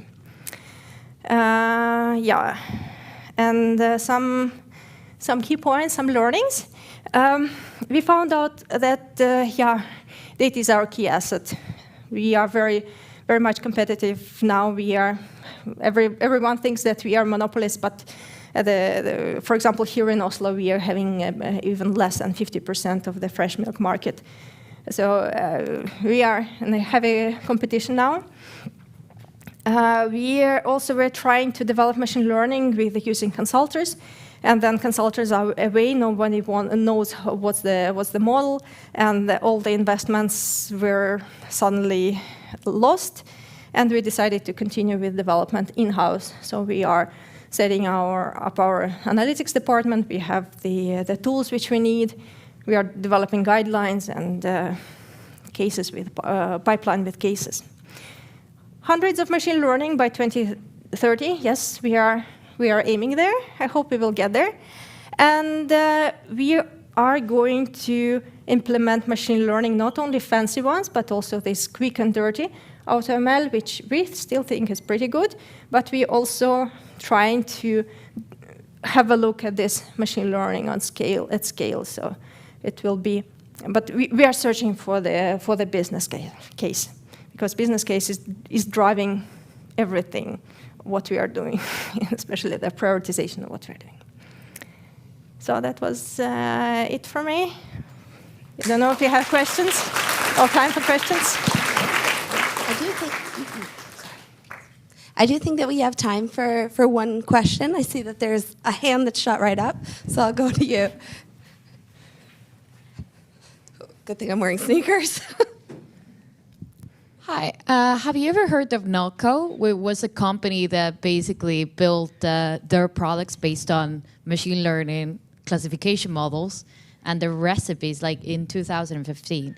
And I believe like they're starting to come in Norway like a lot more. And it's a company from Chile, but they're having a lot of investment. And I just want to think, what do you think about that? What's the name of the company? Nalco. Nalco. No, I never they have like Nalco mayonnaise, they have Nalco meat, they have Nalco milk. They basically are like that one. Fake sort of, but they create every recipe with the machine learning algorithms. Yeah, I mean, it's I might be the wrong person to speak about like no cow milk, but we are. I know. I mean, I had an existential crisis when I have been at the United States and MIT, and we saw this huge model which is exploring the climate change, where I learned that cows and methane are influencing a lot the climate and so on. But I researched a lot in this thing, and I didn't become a vegetarian. I didn't stop to drink milk, because what I learned is still the milk production and the meat is essential for our health, and other alternatives are not less carbon footprint than the locally produced milk. For example, one of the things why we have 31 production sites is we want to have a local milk, and that's one of the differences of other players on the market. And we are also like investing heavily in. In 5 years, we have a plan to reduce our footprint with 30%. We are going to report on this somehow. Yeah, I mean, I'm not the competent enough to answer exactly what I mean by why I'm still working for the milk company and drinking milk. But basing on my research, it's still one of the best options we have to provide the people with the necessary nutrition. Yeah. Algorithm for new products. I know that our R&D department, within the rest, they are developing the electronic tongue, and they are trying to connect the end user preferences with what the product should be contain of. But I don't think that we are now on the time when AI will make recipes for us. But we are experimenting this area. I'm also a bit far from it. I'm just working with the data, not with the product development. I'm sorry, but I know that they are working with it. Yeah. Thank you so much, Olga. Sorry. Before we go to the break, I think that we have one Slido question coming in. So take out your phones. Go to that phone number.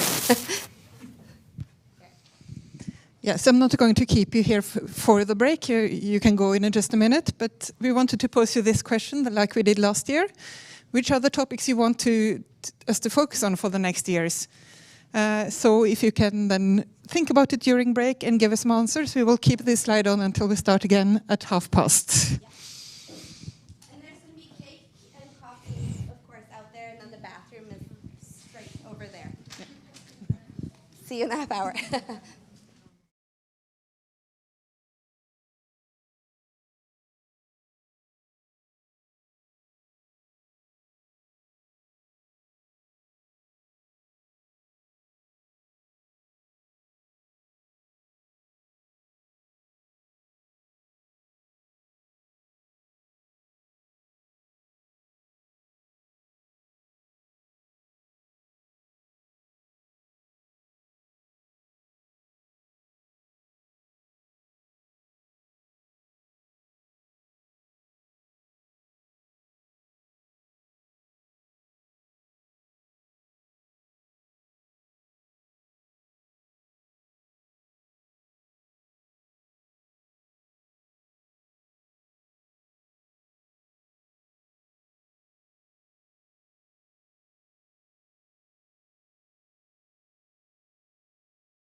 All right.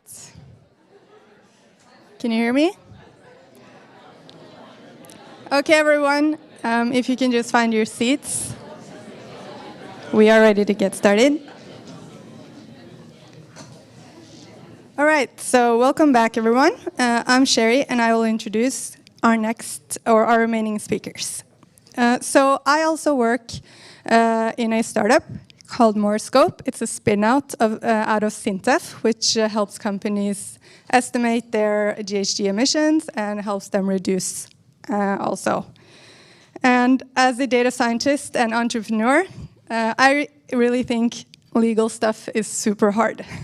That's why I'm so excited to introduce our next speaker, Merete. She is a lawyer turned entrepreneur and founder of Lexolve. And in Morescope, we have recently become clients of Lexolve, so I'm super excited to have her here. So coming up, Merete.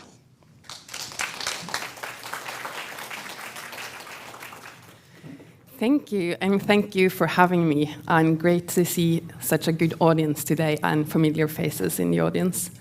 When Heidi asked me if I wanted to present at the Women in Data Science, I was like, I never considered myself a woman in data science before, but since she's asked, well, probably I'm qualified. So I said yes, and here I am. So I'm going to talk to you about AI and lawyers, and try to give an answer to the question, will AI soon make everyone able to afford their own lawyer? But the lawyer industry's downfall has been predicted for quite many years now. Some of these headlines is 10 years ago, like the robot lawyers are coming. But it's still going pretty well. The 5 biggest law companies in Norway had about 7 billion crowns in revenue last year. So the only one crying is the ones receiving the invoices, financing this.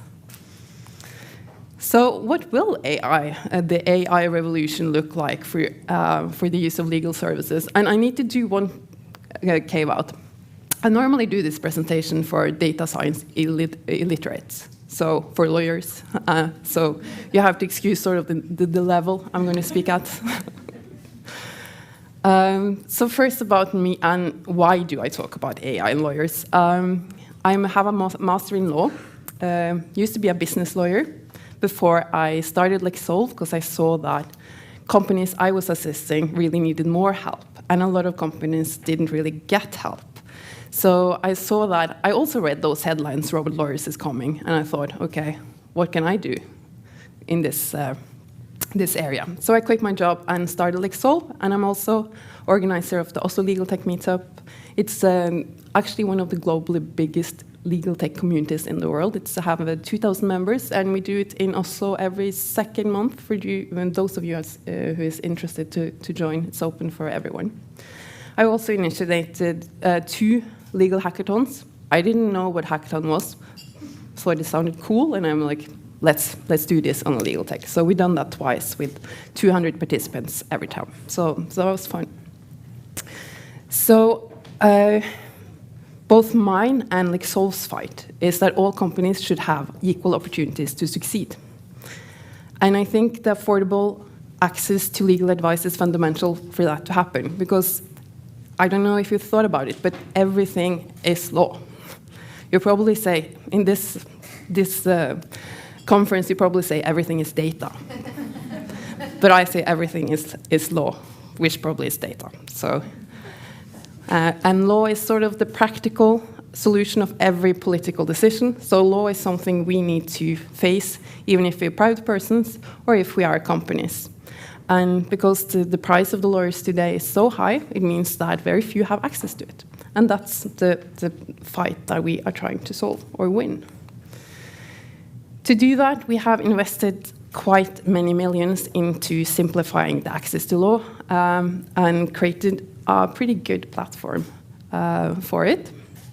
And we also done some AI projects. I'll come back to that. Which means that we call ourselves AI first company. I realize I should probably remove that for this conference. And we try to deliver affordable one-stop shop for legal services, which means that a company can come through our platform and create any kind of agreements they need, get legal advice kind of automatically. And we're trying to give proactive advice too, which is sort of the data part, which I'll come back to. And they get help from an actual lawyer if they need it. And then we created a smart archive with some key data in the agreements, and that's sort of actually the data AI projects that we do. So we help leaders like Caroline, which is a customer of Lexol, when she says, don't try solving legal stuff without Lexol. So that's enough. So my team has actually tried to automate my intelligence and make it artificial intelligence like the past 6 years. They have not been able to do so. And to quote Sam Altman, which I'm sure you all know, he says that in the next 10 years, we will have chatbots that can replace experts in almost every area. So my question today is, does that apply to lawyers and legal costs? Because he also says that all the expert costs is going to be reduced dramatically because of innovation. And he refers to Moore's law. But first, maybe the question is, do you really need a lawyer? Well, I would say the answer is yes. And since my focus is businesses, that's who I focused on this slide, they lose actually quite large amounts of money every year because of mistakes they could have avoided if they got legal advice first. Every third SME experience a legal problem annually. This is from research from the Legal Service Board survey in UK. They surveyed about 10,000 companies, and on average, that error cost them, translated to Norwegian NOK 200,000 per SME. And additionally, 20% of those who do incur a legal problem they can't solve actually develop health problems, because it's quite hard to deal with litigation or some liability. So it's quite strenuous on people's health. So yes, we do need to solve this. But what could it look like?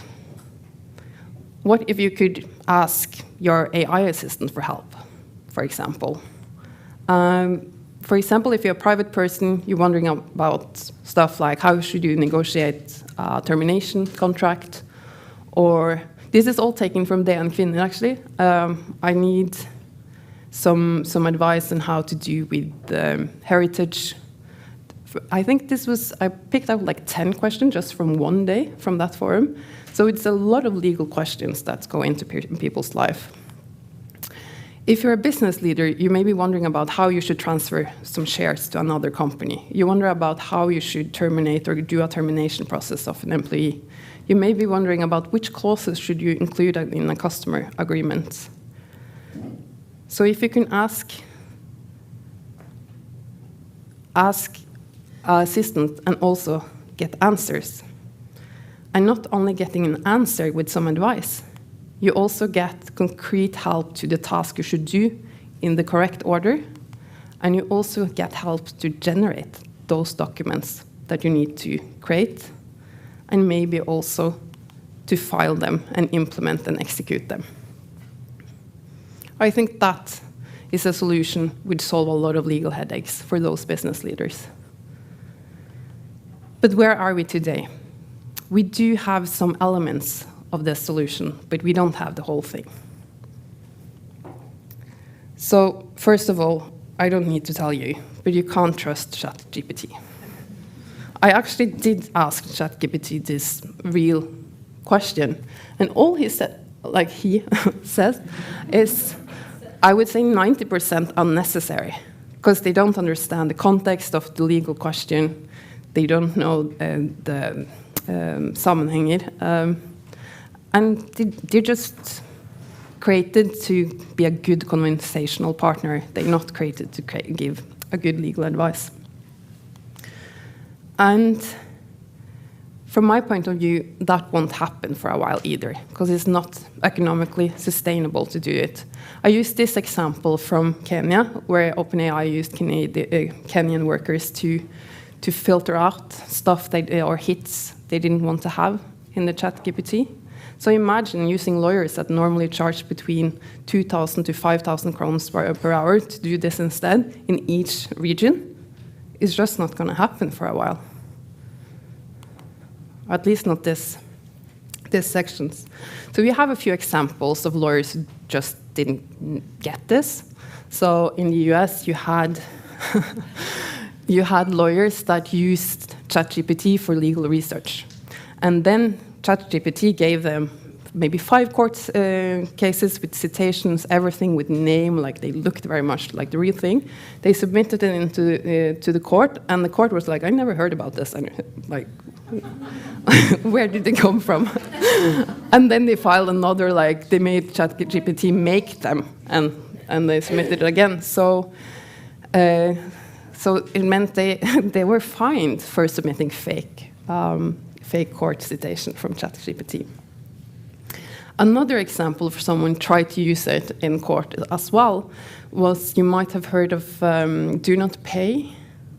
So it's sort of called the first lawyer robot, but first it was just like automated expert decision tree. They started out 2016 or maybe before, and what they do is to overturn parking tickets. So they started up in London, and they overturned many parking tickets in London and in New York, which is based on an easy logic. Like, they help you define, do you have a reason to dispute this parking ticket? And if you do, they create this document where you can complain about it. And they also wanted to give the opportunity for using it in court, in actual litigation. And the way it was supposed to work was that the challenger, or the person who was challenging the speeding ticket, should wear a smart glass, that both recorded the court proceedings and dictated responses using ChatGPT or some sort of combination there to give back the answers. I'm sorry to say that I never got to try it out in real life, because they were threatened to go to jail because the court wouldn't have them doing this in court. So we don't know yet if this is actually feasible or not. I think it sounds a little bit. Well, I'm open. Let's see how it goes. But what we can do is to combine expert systems with generative AI or language models. So, for example, if you have like the guardrails to make sure that a document, for example, is legally sound, you can use generative AI within that framework. So we have created this document generator, which is agreement generator. It's like mainly a lot of the work that a lawyer do. And you need to make sure that you have a few sections in place, but in a lot of clauses you need to define it themselves. It's probably commercial clauses, and to get help on how those can look, and also to simplify the language, you can use generative AI. You can also use it to suggest what you should answer, also to sort of tick off the boxes for you.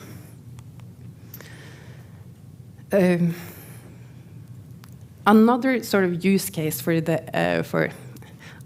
it's sort of stupid AI, isn't it? It's like it's a matching service within the service. So first, I think it could be very helpful if you get help to understand when the risk is so high that you should talk to a person, a human lawyer. So to identify within the contract, like, okay, here's something weird, here you should probably talk to someone. And then we can also use the technology to match it with an expert within that field in the actual context in the user journey where it's beneficial to use it. And here is an example of a little tool that we are making. We call it Lawyer Match or Advokat Match, where you can choose sort of the preferences you want for a lawyer, like expertise, do you want it digital, physical, which location, any other kind of preferences that you can't really choose on today, and then we can match it with the lawyers in our database and suggest someone to match with you. And additionally, you don't go to that person's office, you get help within the context of the platform. So this is an example of where you can combine technology with a human to be very efficient. You get answer to exactly what you are wondering about. The lawyer can answer because they know that the document you already have generated is legally correct, so they don't need to proof check everything else, can just answer that one question within the system. But I think the really cool thing with AI within the legal area is not that they will only replace lawyers, but the new knowledge that we can get from it. And as I started with, everything is legal. And I don't know if you thought about that a lot of the company data is also the legal data, like the valuable, economical, vital data you have in a company.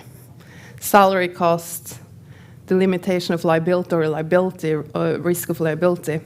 If you have ability to cancel your agreements to save costs, when you should pay your dues, what kind of customer income you have, and whether you have the ability to change price in contracts.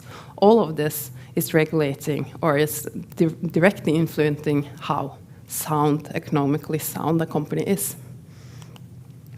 And this is sort of the data that we are researching, and got some funding from Innovation Norway and SkatteFUNN some years back. So what we've done with that is to concentrate on, I'm not going too technical into this, but we call it data entity extraction. So what we do is we have created a data structure in our platform that enables us to identify every piece of data and what it is. If it's a relation, if it's a month of cancellation, if it's an address, and so on. And for each and every contract, we can then resurface what is the key data in that agreement. So in this example, I think it's an employment agreement, then it's relevant to show who is the employee, what is the salary, what is the role, what is the termination notice. And then you can also populate reports. You can also get a list of employees that's always updated. Every time you're going to do some changes to this employee, maybe make an additional contract of the home office or share option agreement, you can reuse the information that we already stored back. So that's also going to make it more efficient. We launched this archive in June, so we still have more stuff to do on it, but the underlying data structure is already in place. So for us, it's to put some UI on it and see what more we can do with it. We can use the data to provide new insights that the company didn't really have access to. Because normally, companies they used to have it, maybe agreements in their email inbox. They had in some folders, maybe they even had the contracts physically. It's not so common to have all your contracts in order in the same place, unless it's very, very structured. So what we can do when we have it in one place, and also I didn't mention that you can also upload agreements to Solve. You don't need to create the agreements with us. We do identify, and I think that's actually the AI use case that we use it for, to extract key data from uploaded contracts and return it in the same archive. But what we can do is start to analyze the agreements. What is actually missing? Should we recommend to update the agreements because something is weird, or if you compare it to other companies, what do those companies have that this company doesn't have, and they look similar in sort of size and industry? Then we can give them notifications of errors, or if they should renew a contract or terminate a contract. We can create risk profiles for them and say, okay, you're good, or you're under what other companies that's similar to you have. And you always will have the updated registers, not only of the employees, but you can have a list of customers, you can have a list of shareholders. This is an illustration of, say you want to look at the liability limits within your company. So it's normal in customer contracts, for example, to say that if anything goes wrong, we're not going to pay you anything, but if we do need to pay you, we're going to pay you maximum the amount of this contract. So that's a normal limitation of liability clause. What you normally also have is an insurance that have a liability cap. So if you have more liability in the contracts than you're actually covered for, then you have sort of a risk gap. That is something we can analyze when you have all the legal data in the same place. So this is an example how you can sort of show that back to the customer, and we can also notify of them. So a lot of what I build the company on is that a lawyer should not be a reactive resource. It's not someone you should come to when trouble is loose, when you actually really need help. You should have it as a proactive resource, someone who makes and helps you grow, to sort of remind you and help you to have everything in order so you don't have unexpected costs or risks or liabilities. And I don't know, probably this is hyped as well, but what more we can gain insight it, I don't have the fantasy imagination to imagine, so maybe you can help me with that. So how I see it, the use of legal data will actually change the way we use and consume legal services from that reactionary advice to that proactive growth engine. So will everyone afford their own lawyer? Well, I think it's kind of the wrong question, isn't it? But because when we do need a lawyer, because now you can get a lot of your answers from technology, and technology can suggest when you should use human assistance, and maybe you actually pay more for that human assistance than you do today. But you only use it when you really think it's valuable, so it's easier to see.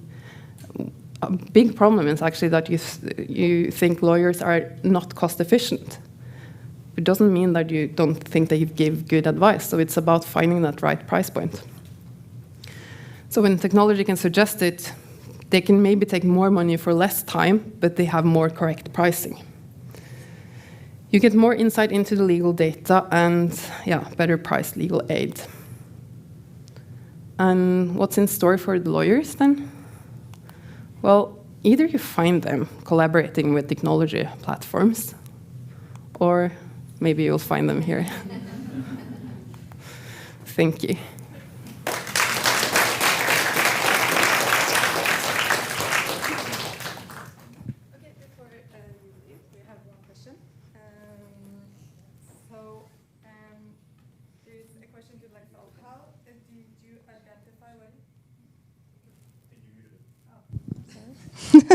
Sorry. How did you identify what people need from a lawyer service? Basically, how did you create your product?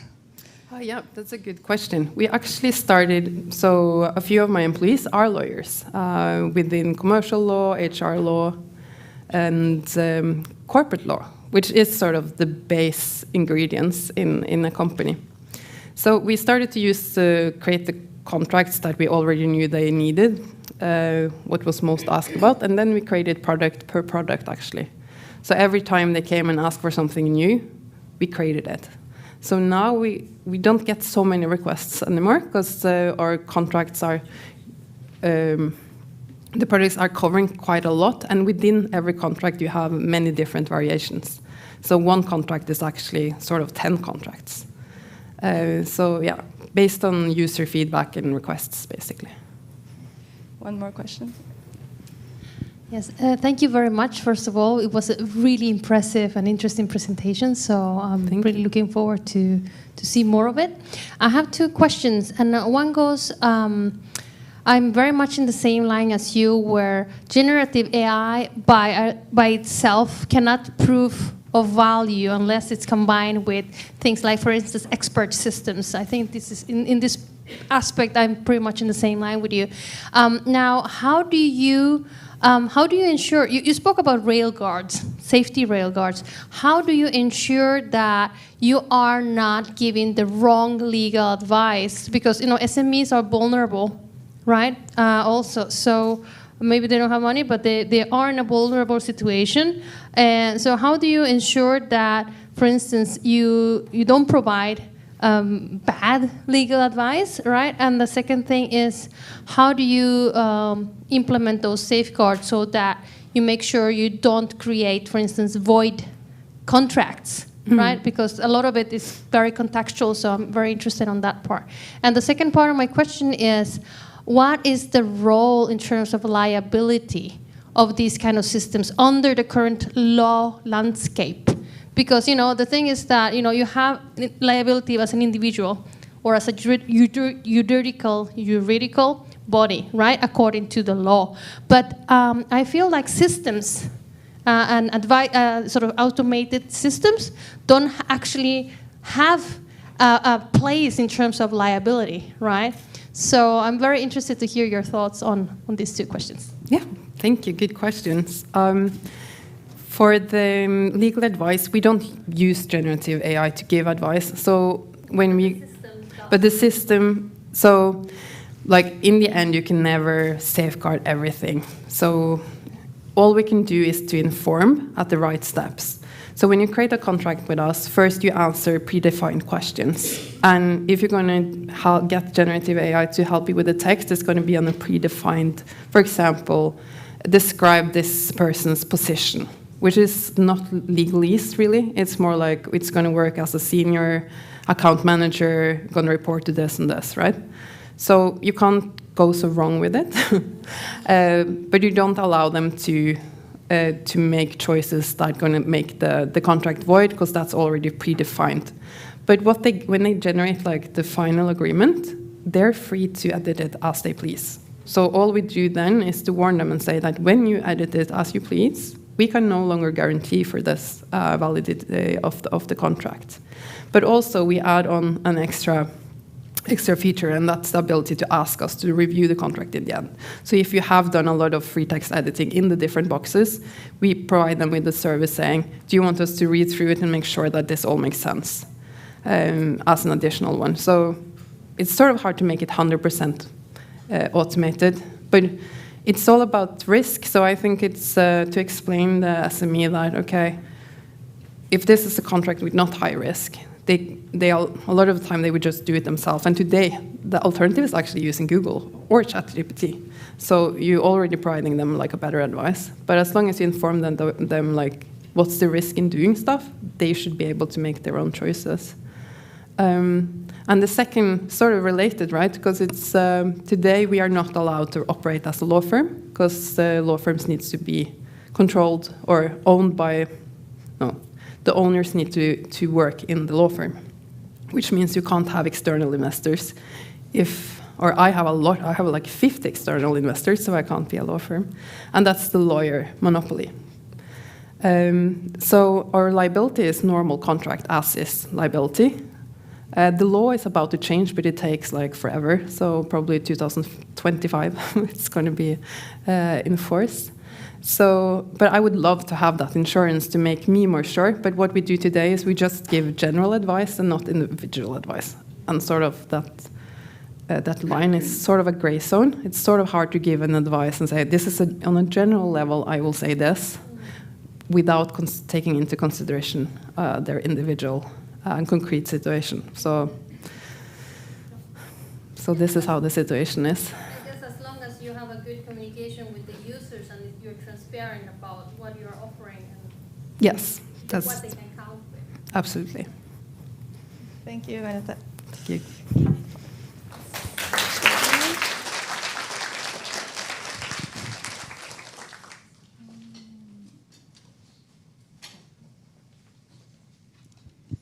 All right.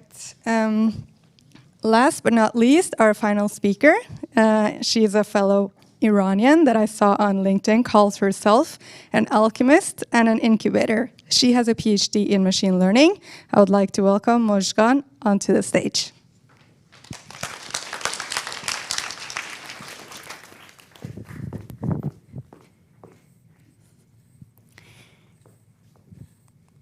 Thank you, Sherry. I'm Mojgan, and I'm absolutely thrilled to be here today. Last time, it was 7 years ago, Heidi invited me for Women in Data Science, and I'm amazed how much this community has grown, and all these amazing talks, all these amazing women. It's absolutely a privilege. Thank you so much. So I'm going to talk about a topic which is very close to my heart, surrender. And I'm going to talk about how this has impacted my life and my career, and how this is related to data science. Surrender is something that we don't learn at work, in sports, or at school very often. And the opposite, we learn push hard, second wind, keep going, but very seldom we learn that sometimes you need to lay back and just observe and just receive. And it's an interesting concept, and it's definitely it's a concept that has had a very important role in my life. And I would say the last 20 years has been impacted my life, and I definitely see some similarities how this can impact business, and especially in our field, data and AI as well. So a little bit about my journey to just give you the context. When I started visualizing my journey, it looks like a spiral, which I believe is life.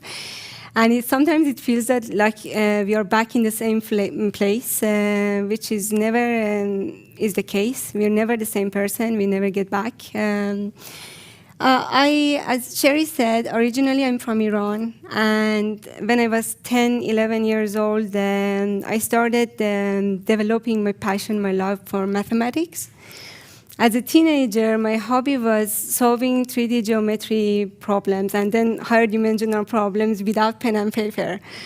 And it was quite a strange hobby, but it helped me to build my imagination muscles. And it helped me to make me a visionary person. So it was not that bad after all. And my first encounter with surrender, without knowing that this is a concept, I was 19, 20 years old. At university, I chose computer science because I wanted to be in a field which is more practical. I was impatient to see the impact of what my life, the work I'm doing. And again, this has been a red thread also throughout my career and my life as well. That has brought me here and there. And I've been an entrepreneur, and I've been working in consulting. So I was, impatient for impact. Choosing industry over academia after doing my PhD, again, to see the impact.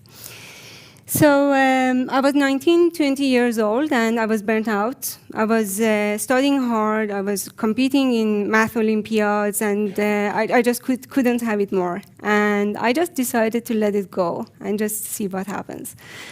And that was the first time. And since then, it's been my life been like that. I ended up in Norway. That was not planned. I just ended up in Norway. And I became an entrepreneur. I started building a company without knowing what I'm doing. I started with consulting. First time I turned down the contract and said, I'm not a consultant. And then the last few years I've been in consulting. So it's been quite an amazing journey. So what I learned, and what I would like to share with you here, is that as humans, we go through different stages of maturity. As kids, we start learning about performing tasks and following tasks. We are task-driven. And later on, we become mature enough to start having goals in our life and having objectives. And we follow our goals, we follow our objectives.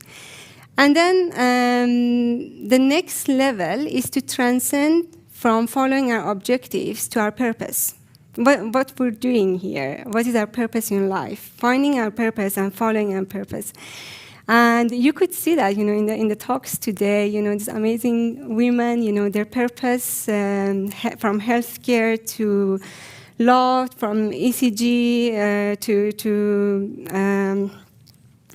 Tina, so that's kind of like natural evolution in our life. And it is not possible to transcend from following your goals and objectives to your purpose without embracing surrender. That's not possible because we don't know what is our purpose. We need to find out. And there is just only one way to find out, to sit back and observe and receive. So now you may ask me, so okay, what's the relation again to data science or to business? And that has been also my personal passion the last couple of years, to find similarities between how we as humans transform and evolve and what happens on the business side. And actually, I'm writing a book about it, and I'm quite excited about it. So hopefully in January, I will have that ready. What I saw and what I learned is that there are a lot of similarities. I often say organizations or businesses, they are living, breathing systems. And we also, in our talks today, we talked about it quite a few times. You know, it's like human people. That's basically what makes things happen. There are a lot of similarities, and for me, it has been interesting to pinpoint and go back and forth between these two fields, between these two concepts. But before we start zooming in data and AI, let's have a very quick walkthrough of the history of data and AI. What happened? Well, as Olga said, the algorithms and the mathematical, statistical concept has been around for a few decades. So that's not new. Artificial intelligence has been around since 1950. I remember myself, I fell asleep one full session at university, artificial intelligence course, and when I woke up, the whole class, I was asleep. And when I woke up, I was just thinking what I'm doing, like what I'm going to do with all this theory. And look here today, it's a real thing. It is changing our lives. We're talking about healthcare. We're talking about legal help. It's a real thing. So what exactly happened? In early 2000s, machine learning became a big thing. And yes, that was because of abundance of data. We started generating and collecting a lot of data, and that was because of a revolution in computing power, access to powerful, cheap computing power. So because of these two disruptions coming together at the same time, machine learning was possible and was practical and became a thing. And then afterwards, it was a spiral. We had deep learning, and then now generative AI, and just going forward so fast. So what I learned is that, and this was thanks to my consulting experience, because I think that's bright and that's opened a big horizon for me of experiencing how other companies are doing. Before consulting, I was only working with my startups and a few more other companies. And then suddenly I could see across industries, across borders, and no matter of size of the industries, where the other companies are. And one observation has been that no matter of the size of the business, no matter of their maturity, and no matter how much they invest in data and AI, they're still not realizing value at scale from data and AI. And that has been an interesting question for me. Okay, we have data. Data is abundant. We have computing power. That is abundant. And workforce, data scientists, data engineers, it's not that difficult to build a team, to hire them. Some of the clients I've been working with, they have massive, huge team of data scientists. And everybody has access to knowledge, to thousands of open source solutions. So what is it that is missing? Why still they are not getting value? Why most of these businesses, these companies, they're either playing with proof of concepts, or they have data science factory, but still, as very beautifully Olga showed, far away from scaling and making and transforming to really, to get that nice exponential effect of data and AI, the graph that we have, all of us, we have seen. So this is my personal opinion. My observation was that the gap, the difference is between knowing and doing. The difference is between learning and transforming. Transformation is bigger than just learning, is when you take action and you become something different. And just to put this into context for you, I love this example from Tom Chi. If you don't know who he is, please look him up. Let's take, biking. All of us, the first time, do you remember the first time you saw a bicycle? So maybe 3-4 years old, or maybe younger. And we understood there is something called a bicycle. We got the concept.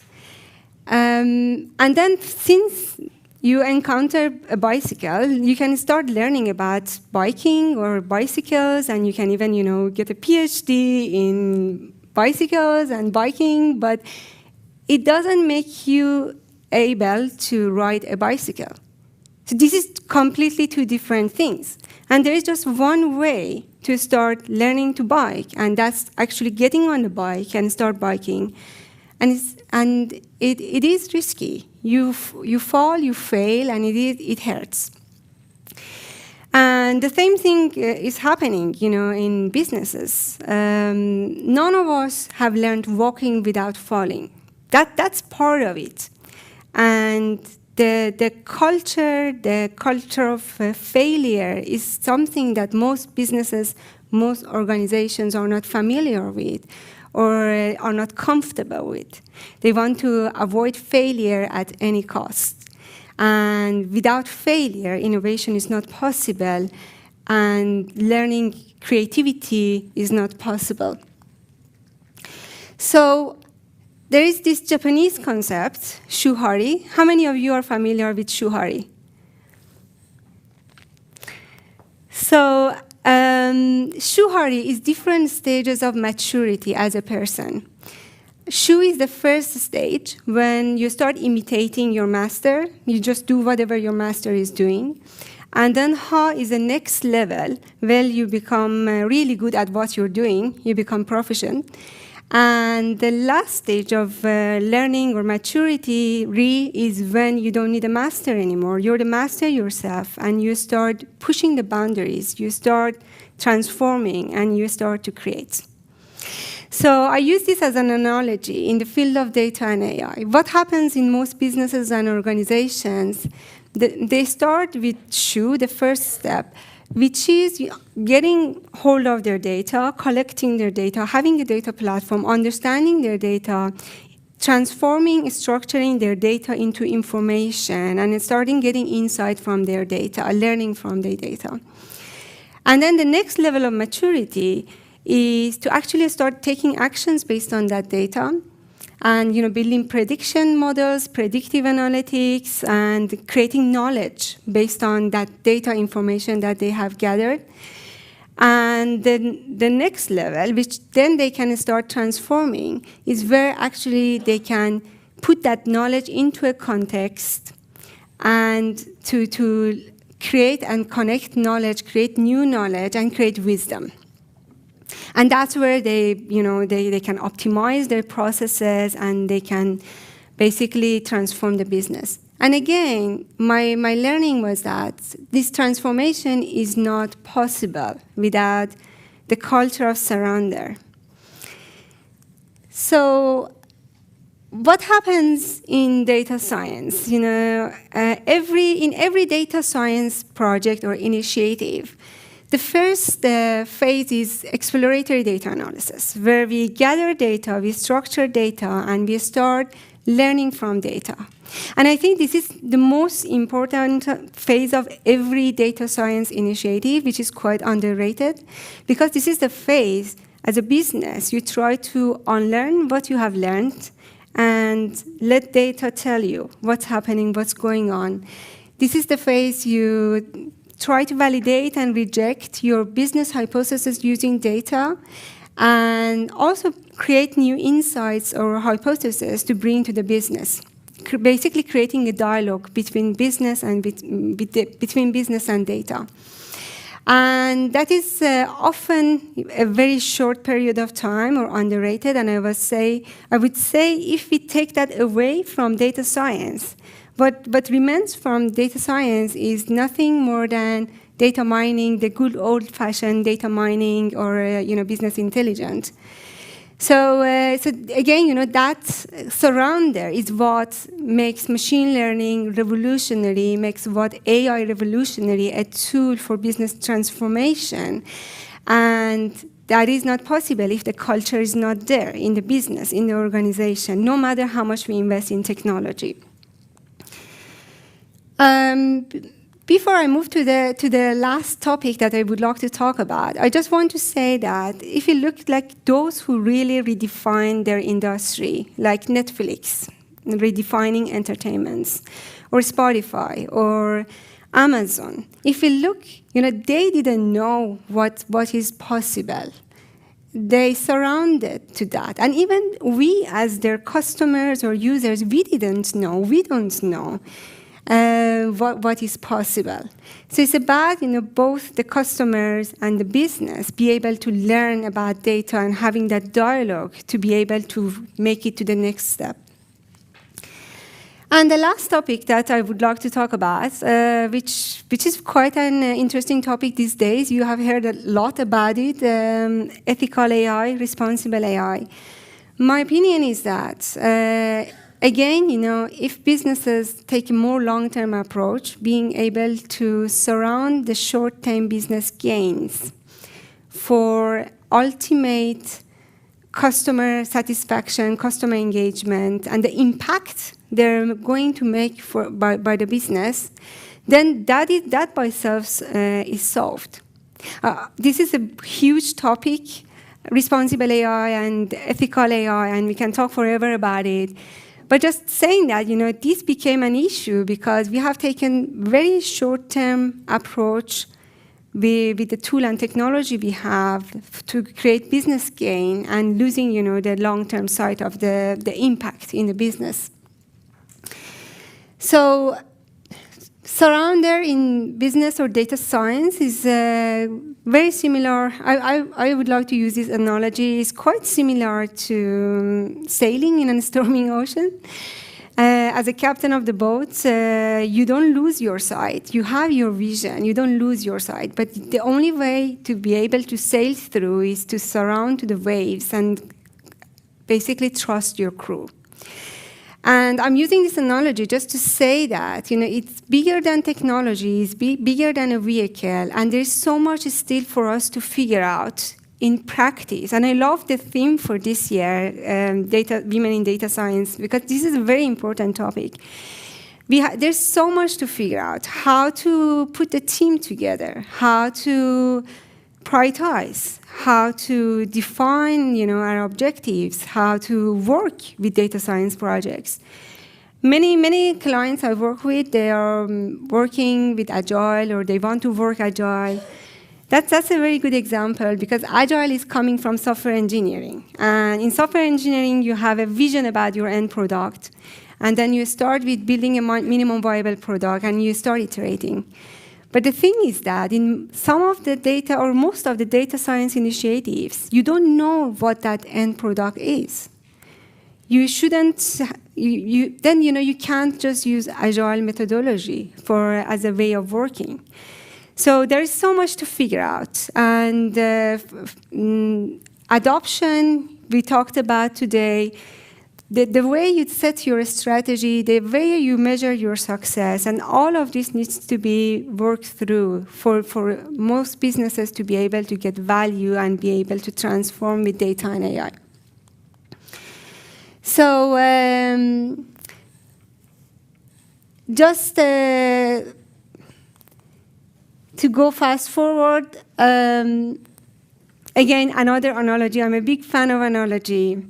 Transformation is the destination, but it's not possible to get there without the willingness to be able to explore uncertainty. So uncertainty is something that we need to get comfortable with as a business, as an organization. And surrounder is our compass.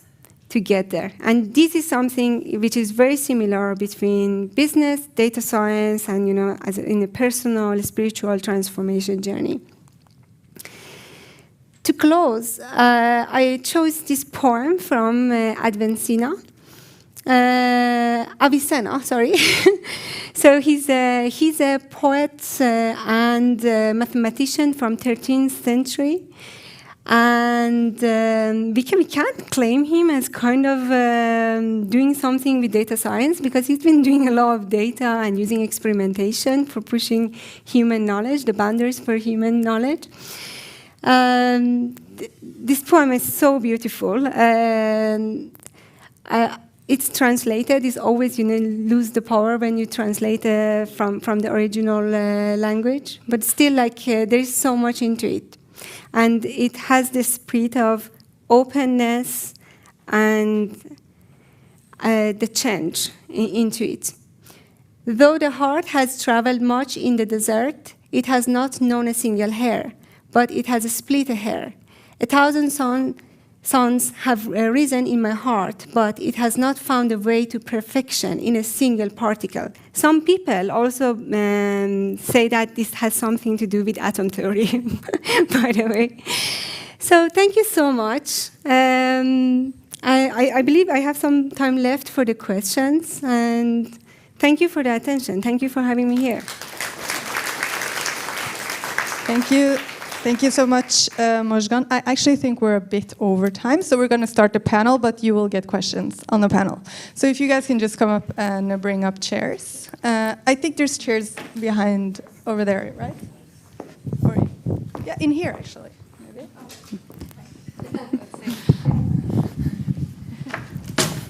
Oh, no, don't do that. Okay.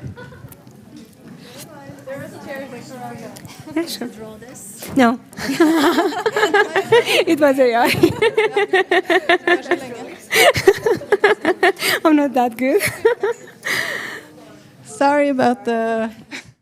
But can I also get our panelist, Anne Martine Rustad? She's a principal in analytics and AI in BCG. So come on up. We will get chairs for you because we have a long session, so you can sit. No? No chairs. Okay, we will stand. Stand up. Yeah. We've been sitting the whole day. That's true. Yeah, we can stand a bit. A standing meeting. Standing meeting. Yeah, just stand up.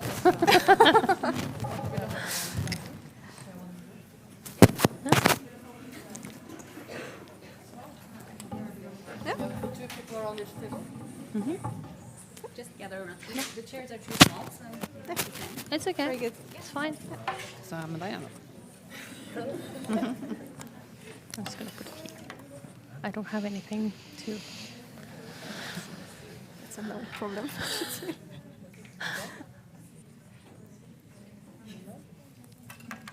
It's gonna. Is technology working? I think so.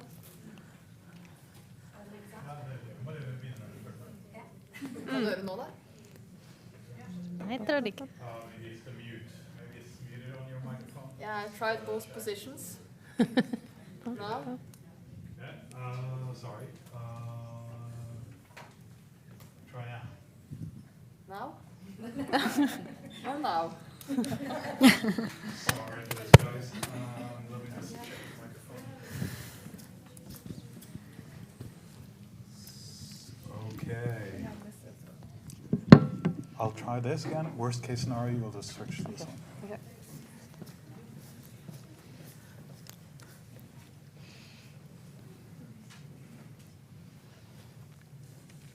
You can try and speak now to the microphone. If it doesn't work, you just switch to the handheld one. Does it work now? Okay, sorry about that. Does it work now? No?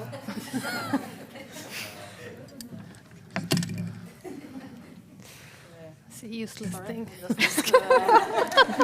I'll rest on stage. But I hope you'll bear with me. So.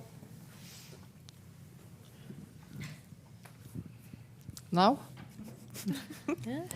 Now. No. Turn it on. Does it work? Now. Yes, here we go. Good. Thank you. So, as you heard, today's topic is how to cross the AI chasm, and what is actually required to make AI go live. So within the next 40 minutes, our objective is to illuminate what solutions may look like in the future within health, law, industrial solutions, and how AI can be a tool to realize these future visions.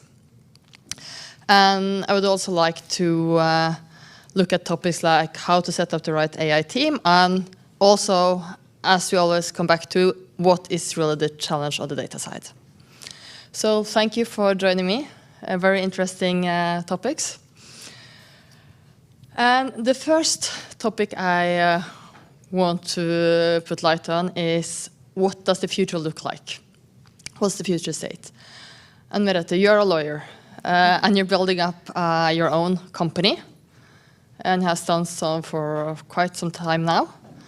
And you earlier saw the potential within AI. What I was quite curious to hear more about is, what do you envision? What is your future state? What will Lexolve do in 5 to 10 years? Or the solution they provide to the clients? Because the problem with lawyers is that we very seldom guess. We like concrete facts. But you do have a vision that you work towards, right? Yes, I do have a vision. So Lexolve wants to be the default legal department in all new companies in Europe. So we want to be across Europe with a platform where you can run your company regardless of which legal or which area and the legislation you're in, because you always have access to other countries' legislation as well through the same platform. So I think that's a hairy enough vision. Yeah. I would say it's quite bold. Yeah. And what impact do you think that will give to society? I think having access to legal services is quite a crucial part of the infrastructure for running businesses. So within economical sustainability, but also social sustainability. I was talking about some of the health problems, but also the access for private persons to have access to justice is quite important. Is it a big challenge on the data side to go from Norwegian legislation to whatever other legislation in the country go into? It's a hard question, because you don't still have sort of a language model or anything that's trained on legal data alone, because legal data is very different from country to country. It's been some efforts within like the European Court of Justice, for example, to try to figure out stuff. There have been some different projects, but I'm not like too much into it. But it's been more like, how long are they, who's saying what, more than it's far away from sort of, for example, predicting the outcome of a court case. But in US, they have so much more data to go on. So there you do have some more interesting use cases, I think, for data scientists. For Norwegian, maybe you do. In Norway, it's a bit special that way, because we digitized legal data very early on. So you have several databases that you can train on, which is open for all of you. I think with APIs for researchers. So I think that's worth a try. So you're open for competitors here? Yes, and actually next year we do have a new Oslo Legal Hackathon, and data scientists are more than welcome to try exactly that. Then we're going to open those APIs. And also some hires? Yeah, why not? Thank you. Ishita, you are a medical doctor, a researcher, and soon releasing your book. I'm really looking forward to reading it. But what you didn't touch that much upon is, what does the AI solution look like in health medicine 5 to 10 years from now? How could you envision that? I think there are... Is this on? Yes. So I think there are a lot of things that we need to fix before having really fancy AI tools implemented in healthcare. So first of all, when you go to your GP right now, they won't have access to your GP consultation notes from other areas in Norway. So there is a lack of integration within healthcare. So you have a lot of health data which is very fragmented, and also the lack of access from a patient view. So you only have access to what is sent to you, which is kind of bad, because then the health literacy, which is the competence of every patient and how much insight they have into their own health, is very low, even if we are in a very digitized society as Norway. So every person has access to Helse-Norge, but the information there is very fragmented. You only have snippets from here and there. So the fact that I, as a physician working in northern parts of Norway, don't have access to the same notes that have been produced for the patient in more southern parts is really bad. So I'm not able to see the whole timeline of that patient. So what is the point of having AI in healthcare if you cannot even solve that as a very simple task? So integration and more digitization is required as a prerequisite before speaking of any such fancy tools. Yeah, that's. I have a comment towards that. I'm sorry. Is this working? Yeah, it's working. So I think this is a fundamental problem, not only medical, but in many different fields. And I think in particular when it comes to medical field, medical data is so sensitive, right? I'm often afraid myself to give some tikke for, let's say, using my clinical data for research purposes, because sometimes I don't trust the infrastructure, that they can be exposed to hacks and attacks and leaks and whatnot. So I think that alongside in building a common infrastructure for data, I think we need to have a more emphasis on security. And also, like, I'm thinking about legal data and, you know, using all this data from companies to actually give them advice and new insights, right? But you also think that, wow, this company is going to be amassing a lot of sensitive insight, right? Which also comes with a new range of challenges. So I think this is something where we definitely need to work together in order to understand, you know, what are the blind spots, what are the potential side effects, and try to understand who is vulnerable here and how to protect those. I completely agree. The other day I saw this slide. Somebody presented, a politician actually, Robert Steen had this slide with the tombstone where it said that he died because we couldn't get to the health data in time. Like, okay, so you're actually you're not able to save people. It's very bad, but I laughed. I was laughing really hard. This is the thing that we're trying to solve, and we need to solve it very quickly. So to answer, okay, what will we see? What is needed right now to be able to get to our future? This is it, the integration of data. So we have a lot of data, and we need more. I mentioned the example with health equality and Akershus University Hospital, where they are not able to identify whether an algorithm is discriminatory or what. So actually we need more data. We need data on such a granular level that you can identify which person has this ethnicity and so on and so on. But it requires that you have the ability to safeguard that data, that it's kept safe and that you can trust the owners and also the ones that is going to process the data, that it's being handled in a safe manner. Yeah. So I think that's what we need to address right now. And if I can add one more thing, it's not only the security, the privacy, but it's also the use cases. I think some fields, some kind of data and attributes need to be safe tagged so that they cannot be used for certain purposes that can lead to discriminatory practice and whatnot. Yeah. So that's governance, I guess. Exactly. I'm just like a business person is always thinking about the processes. I think that one of the things, of course, we will have a machine, we have a human. We actually were speaking a few about human-machine integration. And when we have this one, then we will have a process problem, how to set it up that it works.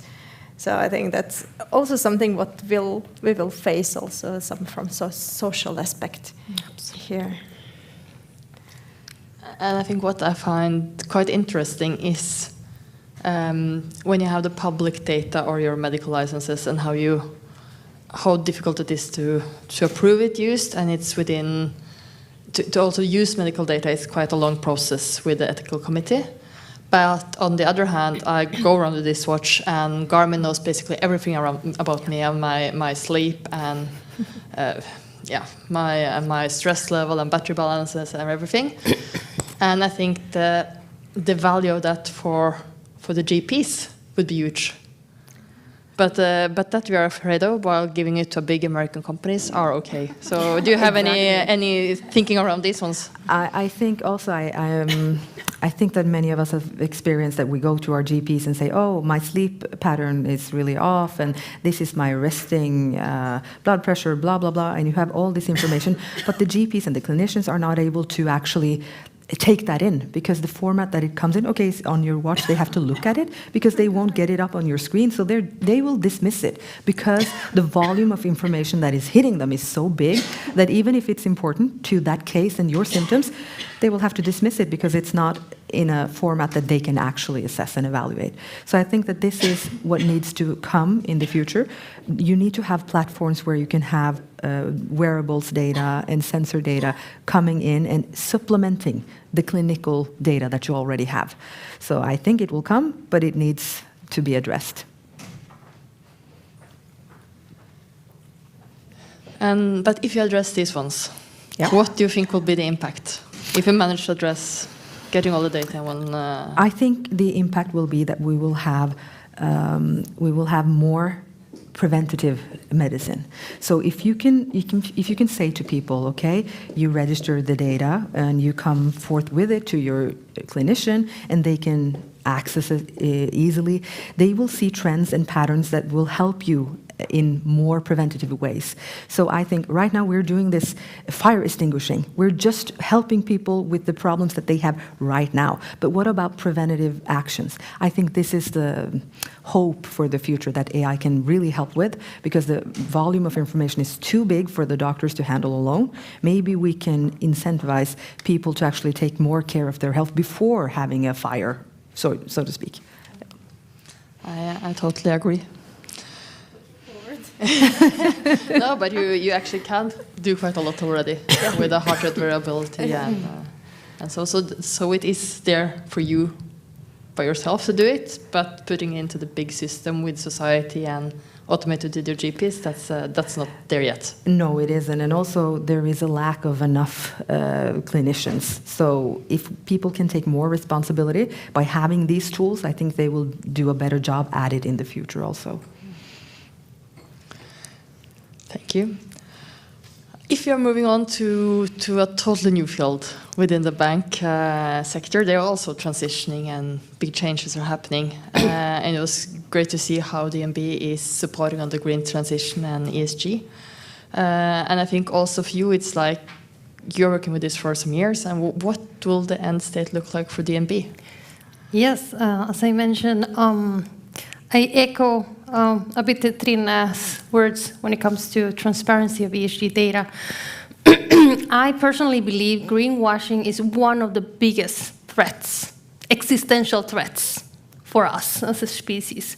So what I see towards the next 5 years, hopefully even sooner, is that we really can work together with different industry sectors and the public institutions and the government in order to establish this integration of data. And we want to use also researchers' data. For instance, a good example is like how do we validate the reporting from the companies, right? So then a good example is like we could have geolocation data on the assets, right, the industrial activities, and then we can overlap that with other data sources like natural areas that are in risk. Or we can even, we're experimenting with Hub Ocean right now on how to casually triangulate industrial activities with different indicators of nature health, to see if, the companies are actually saying the truth when it comes to their activities, right? So, this will give transparency and reliability on the data that is used for driving financial decisions. And another thing that I see in the future is it's really more like I see a lot of discussions about AI overtaking, people's roles and whatnot. I'm like, oh my God. This is not about that, right? I mean, what I see is better integrated social technical systems that empower people to make better decisions. I think that's the sort of the key here. And for instance, a good example here is how we want to exploit or use or leverage supply chain data. Because, for instance, there's very few actually products that they are driving deforestation, like soybean, which is used for red meat, so on, right? So that could be a really interesting way to sort of use, for instance, graph analytics in order to understand the dynamics between the supply chain and the corporate structure, right? To not identify red flags or drivers. But not only that, because we're living in a world where everything is connected. So I see a huge possibility in order to leverage things like network analysis in order to understand better sort of the macro picture. Because as I said, everything is connected, right? So something happens in Ukraine, this is going to affect people in Japan, in Singapore, wherever, right? So to be able to actually connect these data spots and empower people making decisions with that insight and that data, this is where we really want to work towards. It's inspiring. But you work with you also have done some changes on how you work, and you told a little bit about that. Would you like to elaborate that also? Do you see that, how is that more impactful and you get more done? So what have you done right to make this actually happen? I think that one of the important things, again, is multidisciplinarity. I think that's essential. And I'll give you a good example, not on finance, but on health. It's been, after I finished after I gave birth, I was a bit chubby, so to say. So I actually decided to use a weight loss app. And this was, I don't remember exactly the name of that, but it was an extremely interesting product because it was not only leveraging kind of wearables data, because wearables data is very physician-directed data. As health, like preventive health, and it's very much based on behavioral factors affecting our metacognition, and how do we actually are aware of what we do and how we conduct ourselves. So, this app had a very good combination of not only physiological information and advice, but also metacognition, behavioral changes. And so, I think it was the combination of all these different fields which made this product so effective and engaging. So I think, again, multidisciplinarity, an absolute key in this field. But another thing that is very important is how do you communicate to decision makers and managers? I think you need to bring them, you need to get kind of down at their level in the sense that you need to be able to communicate, very low level things and connect it to what they care about. If you are not able to connect the chasm as we're talking about today, nothing is going to happen. Nothing is going to happen, I can promise you. So I think communication with not only different stakeholders, but with decision makers. How you convince them is, make it as simple as possible. Like, I've become very good after explaining my 3-year-old child about what I do, and it has to be at that level, to be honest. And it's not derogatory to managers. It's just that, we are the experts on our fields. And the people making the decisions, they don't know about data science, and they don't know about a lot of things. So you need to put it in a way that is understandable and connected to their priorities and their concern areas. Good. And I think that is a good leave over to you, Olga, on how you actually made the managers understand things in Tine and how you have changed the way you work. Yeah, maybe it could be challenging to explain a farmer why do you need the machine learning. Actually. So what does really differ on how you work now compared to how you worked 2 years ago? I would say that 2 years ago we were very much driven by the enthusiasm and passion of single people, which were sitting very separate, didn't know about each other, using different versions of Python, different tools and so on. And so they didn't achieve that much. They were doing like single projects, feeling completely alone and helpless if they had the problem. And what we managed within these 2 years is to actually to do several things to build up the team that we know about each other. We are working together. We have a common pipeline with the projects. We were growing very concentrated on maturity of the business and management.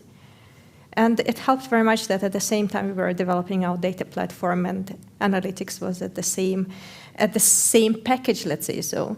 So growing maturity of the explaining, showing management and the business, because it's business who is driving the need. And we were very happy that we had data. So to sum up, we had a very good data platform. We got the maturity and interest from the management and the business. Plus, we made a team, which are sitting together. And now we are starting. I still think that we are starting our journey into machine learning from very single developers, unique ones, and now working as a team. But still, I think we are not there yet in earning the hearts of the management completely. We're still working on it, and we have a full plan for the next year for communication, both towards management and the growing our, let's say, analytics team, which is not like just the people who is doing analytics, but the people who wants to hear about what we are doing. And we have we have a plan to communicate with them and interact with them and get an insight from them and reaction and so on. So communication, yeah, and good projects, what we made within these 2 years when we were setting up our team. You mentioned that you do have a pipeline of projects coming up. How do you generate ideas, and how do you get people involved in developing ideas, and how do you prioritize what to work on? Yeah, it's let's say everything started again from the personal desire or action of one person who started to set up the projects. So it started like this, but also it helped that I was working at the company for a while and knew people. So I came to the people and said, let's speak. I am doing this. Which problems do you have? And we started like this dialogue with the business. We made a list of 110 projects, which we were reducing, evaluating. But finally, it's not the expected revenue which actually winning, but the interest from business, if they are interested, if they see the potential, if they are ready to invest time in this development project, it increases the priority for this project and availability of data. If we have data, like let's say sustainability is very high prioritized and interested, but we don't have data, and we decided to put the priority down for now until we have a good data. So data and interest from the business plus the business case. Without business case, we don't do anything now. So business case is still important? It's like a prerequisite. But 2 other things are also must have. So 5 years from now, how does Tine look like on the digital side? As I told, like several hundred of machine learning are running seamlessly with a perfect, with a nearly zero time for maintenance. And we have, again, the pipeline of the important projects. And we have maybe several technical tools which are realizing it. Something for streaming data and the production data, something for batch processing. So we have a few standard tools, maybe 2, maybe 3, which is seamlessly supporting our decision, plus the pipeline of the new development with a very low maintenance costs. That's our goal. Is this similar to DNB, Aiko? Well, I would say so. I think we follow pretty much the same methodology for prioritizing. Although, since we are such a big company, we had to actually nominate some ambassadors from different areas, because we'll often now get a lot of requests, and then well, okay, you agree on what you want first, and then you come to us. Otherwise, it would just explode. But and also, I think I pretty much agree with you in the sense that in order for a data science initiative to take off, you need also a degree of maturity in terms of platform and not only data, but just the technology and the know-how. Because when I started in 2018, in DMB, that's when the CDO, the Chief Data Office, was established. And it was actually a long journey to actually form this platform, this cloud-based platform, which is self-service, where you can actually just pull in resources, computational storage resources, and you can scale them up and down and whatnot, and what kind of, how should the workbench look like? What kind of services? How should the ML ops pipeline look like so that it works for us?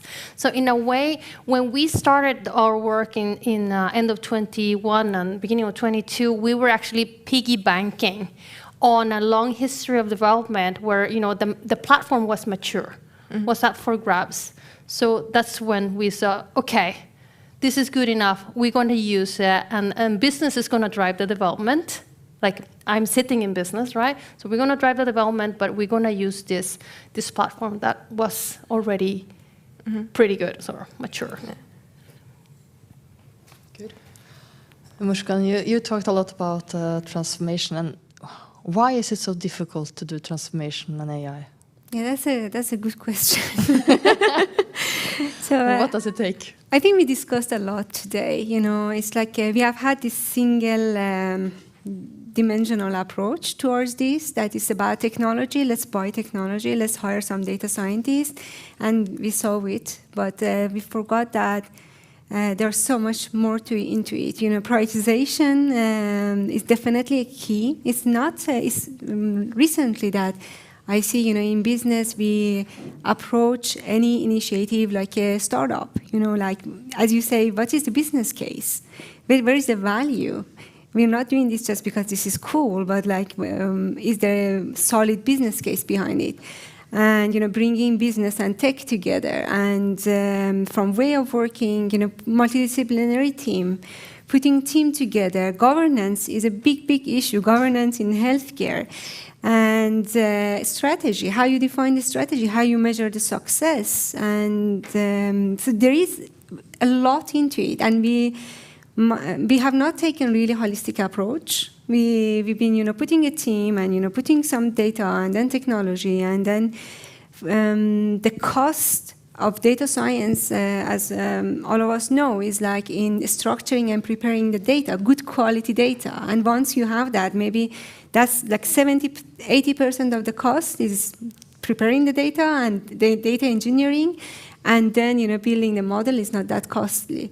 So bringing that cost down, which is the prerequisite for scaling, that is underestimated, that is ignored, and like being the cost of maintenance, the cost of governance. So I would say many companies they don't have data strategy, so that is one problem. Data quality is still a big issue. We have many companies, businesses, they have quality depth, and they're catching up. So they have not worked on high quality data products like you are doing in DMB, data mesh and sharing data products.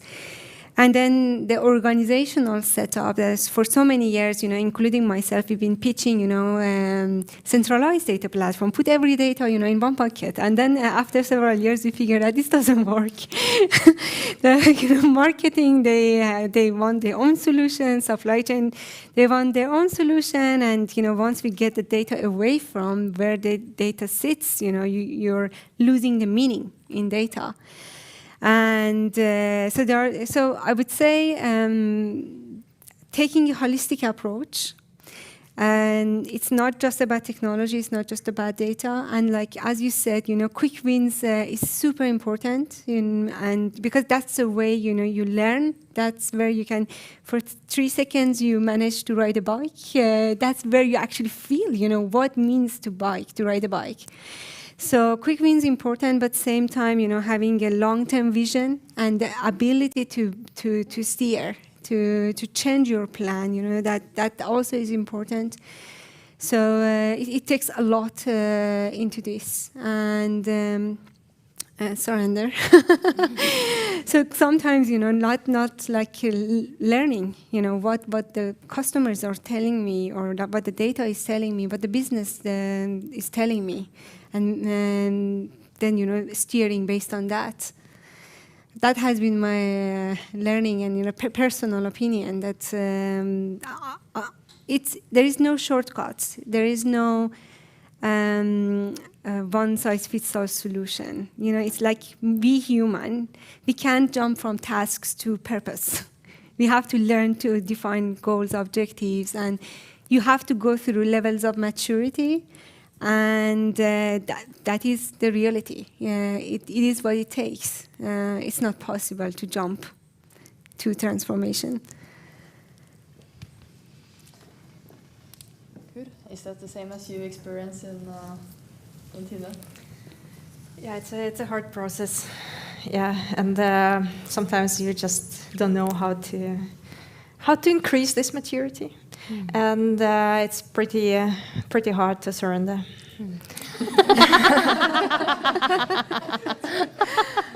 But yeah. It should come from leadership, right? So it's difficult when you, as you say, when you don't have the business leaders, backing your plan. It's so difficult to say we are going to fail. So it's about bringing both, the leadership and technology together. So it takes so much hard work, and then at the end of the day, you build a fantastic solution, and then there is a question of adoption. And that's a big data literacy, AI literacy is a big issue, because you can create, all sort of advanced insights, advanced solutions, and if there's not a word for it within the company organization, that is unseen, that is lost completely. There was this tribe in Africa that they didn't have a word for color blue. And researchers, they did an experimentation. They showed them several shades of green and one blue, and nobody could see blue because they didn't have a word for it.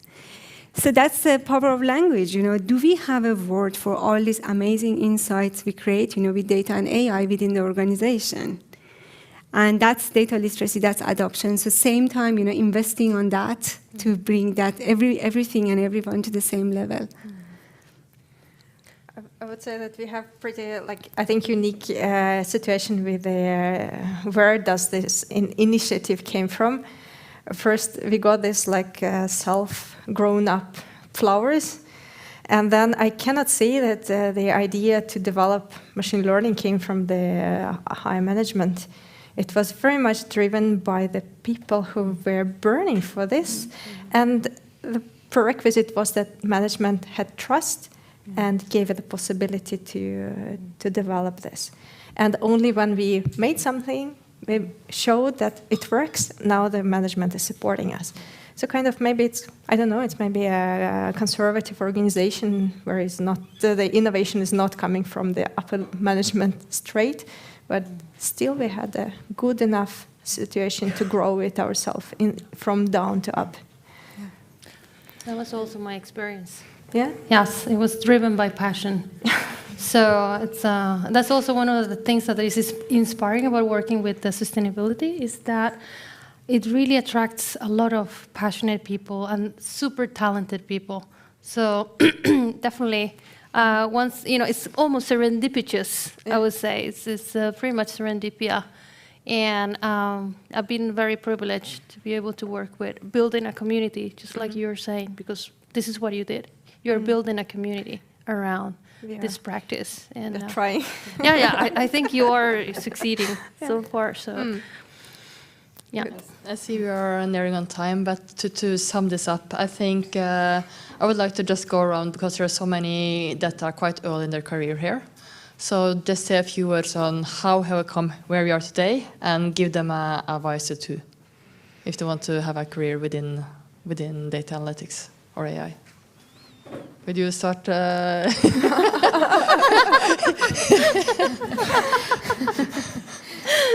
Or just a career advice? Just a general career advice. Sure, I can do that.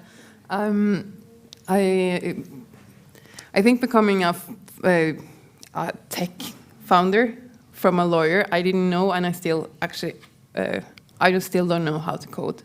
I can't write, gun to my head, can't write a line of code. But I still run a technology company. Because I do understand the concepts of technology, I do understand how to build a product, but I wasn't actually, I didn't know how to do that before I started to train myself to do it. I just read stuff, talked to people. So I think everything you don't know today is just because you haven't learned it. And I think that's my main career advice. You can do anything, you just need to you can learn anything if you want to. So nothing's unachievable. Good. Aiko? I pretty much agree with you. So I think I have learned more about sustainability the last 2 years than, or banking in the last 2 years than my entire time at the DNB. So it has been a huge experience driven by my own personal passion. If you see an opportunity where you find something interesting. I remember I was, even before Greta Thunberg, I was going out on the streets and then, screaming climate, handling no, and all these kind of things. So that was a passion for me from a long time ago. And when the opportunity came up, I seized it. And I think that's a corollarium from your advice is like you can learn anything. But if you find an opportunity where you see, oh, I would like to work with that, and something pops up, just go for it. Don't think too much. What's the worst can happen? That you learn? That's the worst thing that can happen, to be honest. So please, take the chance. Take a chance on yourself and on others. Olga, something to add or something I just think that how difficult sometimes it is to find your passion. It's not when you found it, you know that you found it. But before you found it, you don't know where to search for it. But I would say that if you want to build a career, it's very important to find a great team, person who you would like to work with, both on the level of the colleagues and on the level of the closest management. And another thing is then the company who is hiring. I know that it's very much more important to find the motivated person than the person who actually didn't learn yet something, because you can learn it within hours, days, max fix.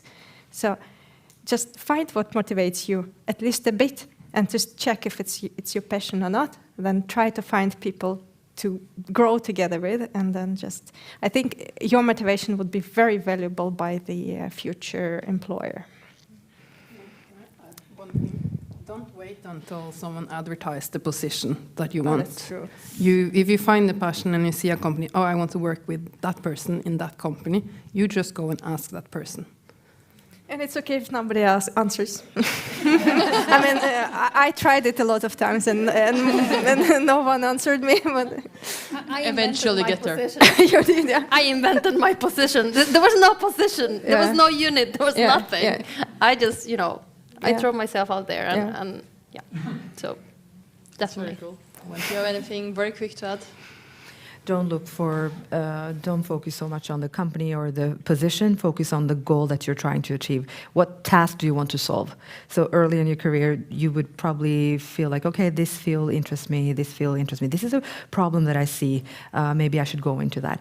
I think you should try to formulate the words to understand which problem is it that you want to work on, and that's where your passion lies. And I agree with all of you, because I think that's how I ended up where I did. Like, okay, so I did my medical training, and then I realized, okay, I need to do more research, because why aren't we using technology to actually optimize our treatments? So I went into that, and then I realized, oh, it's a question of money and economy in the hospital levels, so I need to go into management and take a bachelor's degree in economy.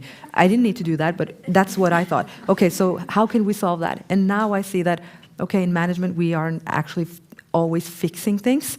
I became a slide monkey, I felt. So then I went into startup. So I have always been very busy on trying to figure out which problem is it that I'm trying to solve, and that has been very much aligned with my passions and where I'm going forward.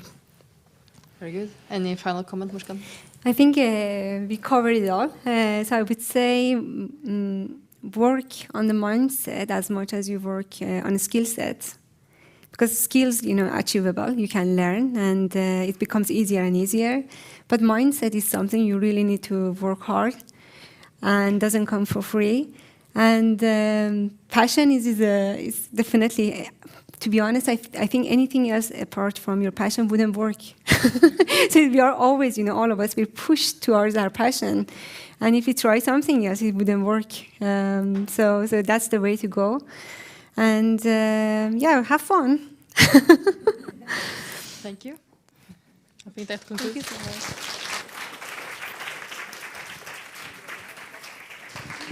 much. And also, I just wanted to say thank you so much to Anne Marte. Then, yeah. Sorry, Anne Martine. Yeah. Yeah, but that was really good. I think we all learned something and can take something away from all of this. And now you will get some flowers. Thank you so much.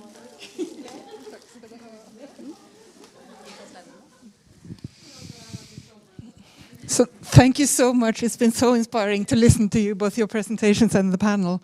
So to round off, we have one more question for you on Slido.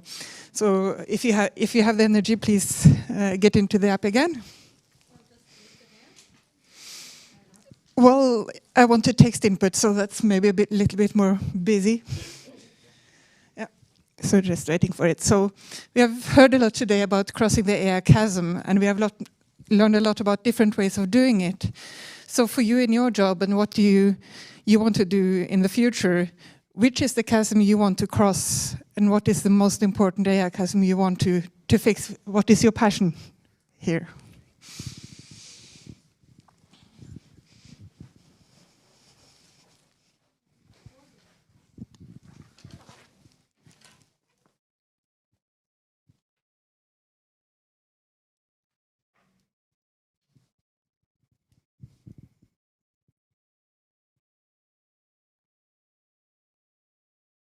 ESG, is that you, Aiko?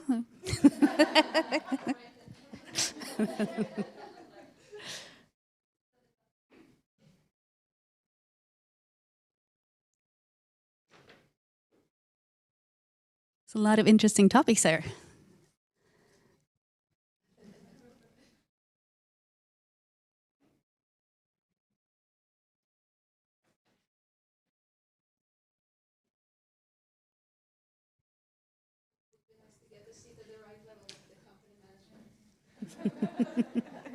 Was it there? Yeah, that was there. So I want to take just this. need to fix it and get a budget. I really want to take Cool. this course I think on we this. will stop there. Thank you so much, everyone. I'll just say a couple of finalizing words just on what happened now. So thank you. You may sit down. Okay.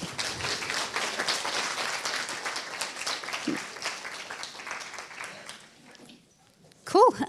I hope you are all happy. I'm happy, at least. We can see what AI can do. And for example, we can now have, well, we might actually be healthier because of AI. Our cows are happier, which is great. And even our lawyers are happier because they will not lose their revenues. That's even more happy. So we had an amazing day. And I just would like to thank every one of you, especially our speakers, our panel leader. And also, we had 2 really amazing workshops earlier today. Done by Tekna and with Google. And also we had 3 lunch tables from our sponsors, Schibsted and Nav and Posten, which was really great as well. So we hope you will all stay in touch. There is a champagne coding with DMB coming soon. For those of you who don't know what that is basically coding a bit more hands-on like our workshops this morning, but with champagne. Yes, you heard it right, champagne. So run to we'll let you know, but in order to know when that is, I urge you all to go into LinkedIn. We created a page there, which is called Women in Data Science Oslo. Also, I mean, we are 4 here and also our photographer, Celine. Our names are in the website. And if you also add us, we will put things regularly out there, so you will see it. So then you will be sure that you will get it when you have when this will be on. Yes, I think that was it from that. And I would like to really thank our sponsors. Our main sponsor here, DNB, Posten, Schibsted, NAV, and Sintef and Tekna. Let's give them a round of applause because none of this would be happening if not. This is actually, I mean, non-profit organizations there, we do not pay for this. And also, I mean, everything here is just done by Ideally and done with sponsor money. So that's why everything here is free. So, as you say in Norwegian, takk for nå. Very good. Now there will be some snacks and drinks outside. I urge you all to mingle. And if you do, I don't know, lack the topics to talk about, there's been a lot here today. Everyone is here because you're interested in data science and data. So if you can't find anyone to talk to, well, start with that. Thank you so much.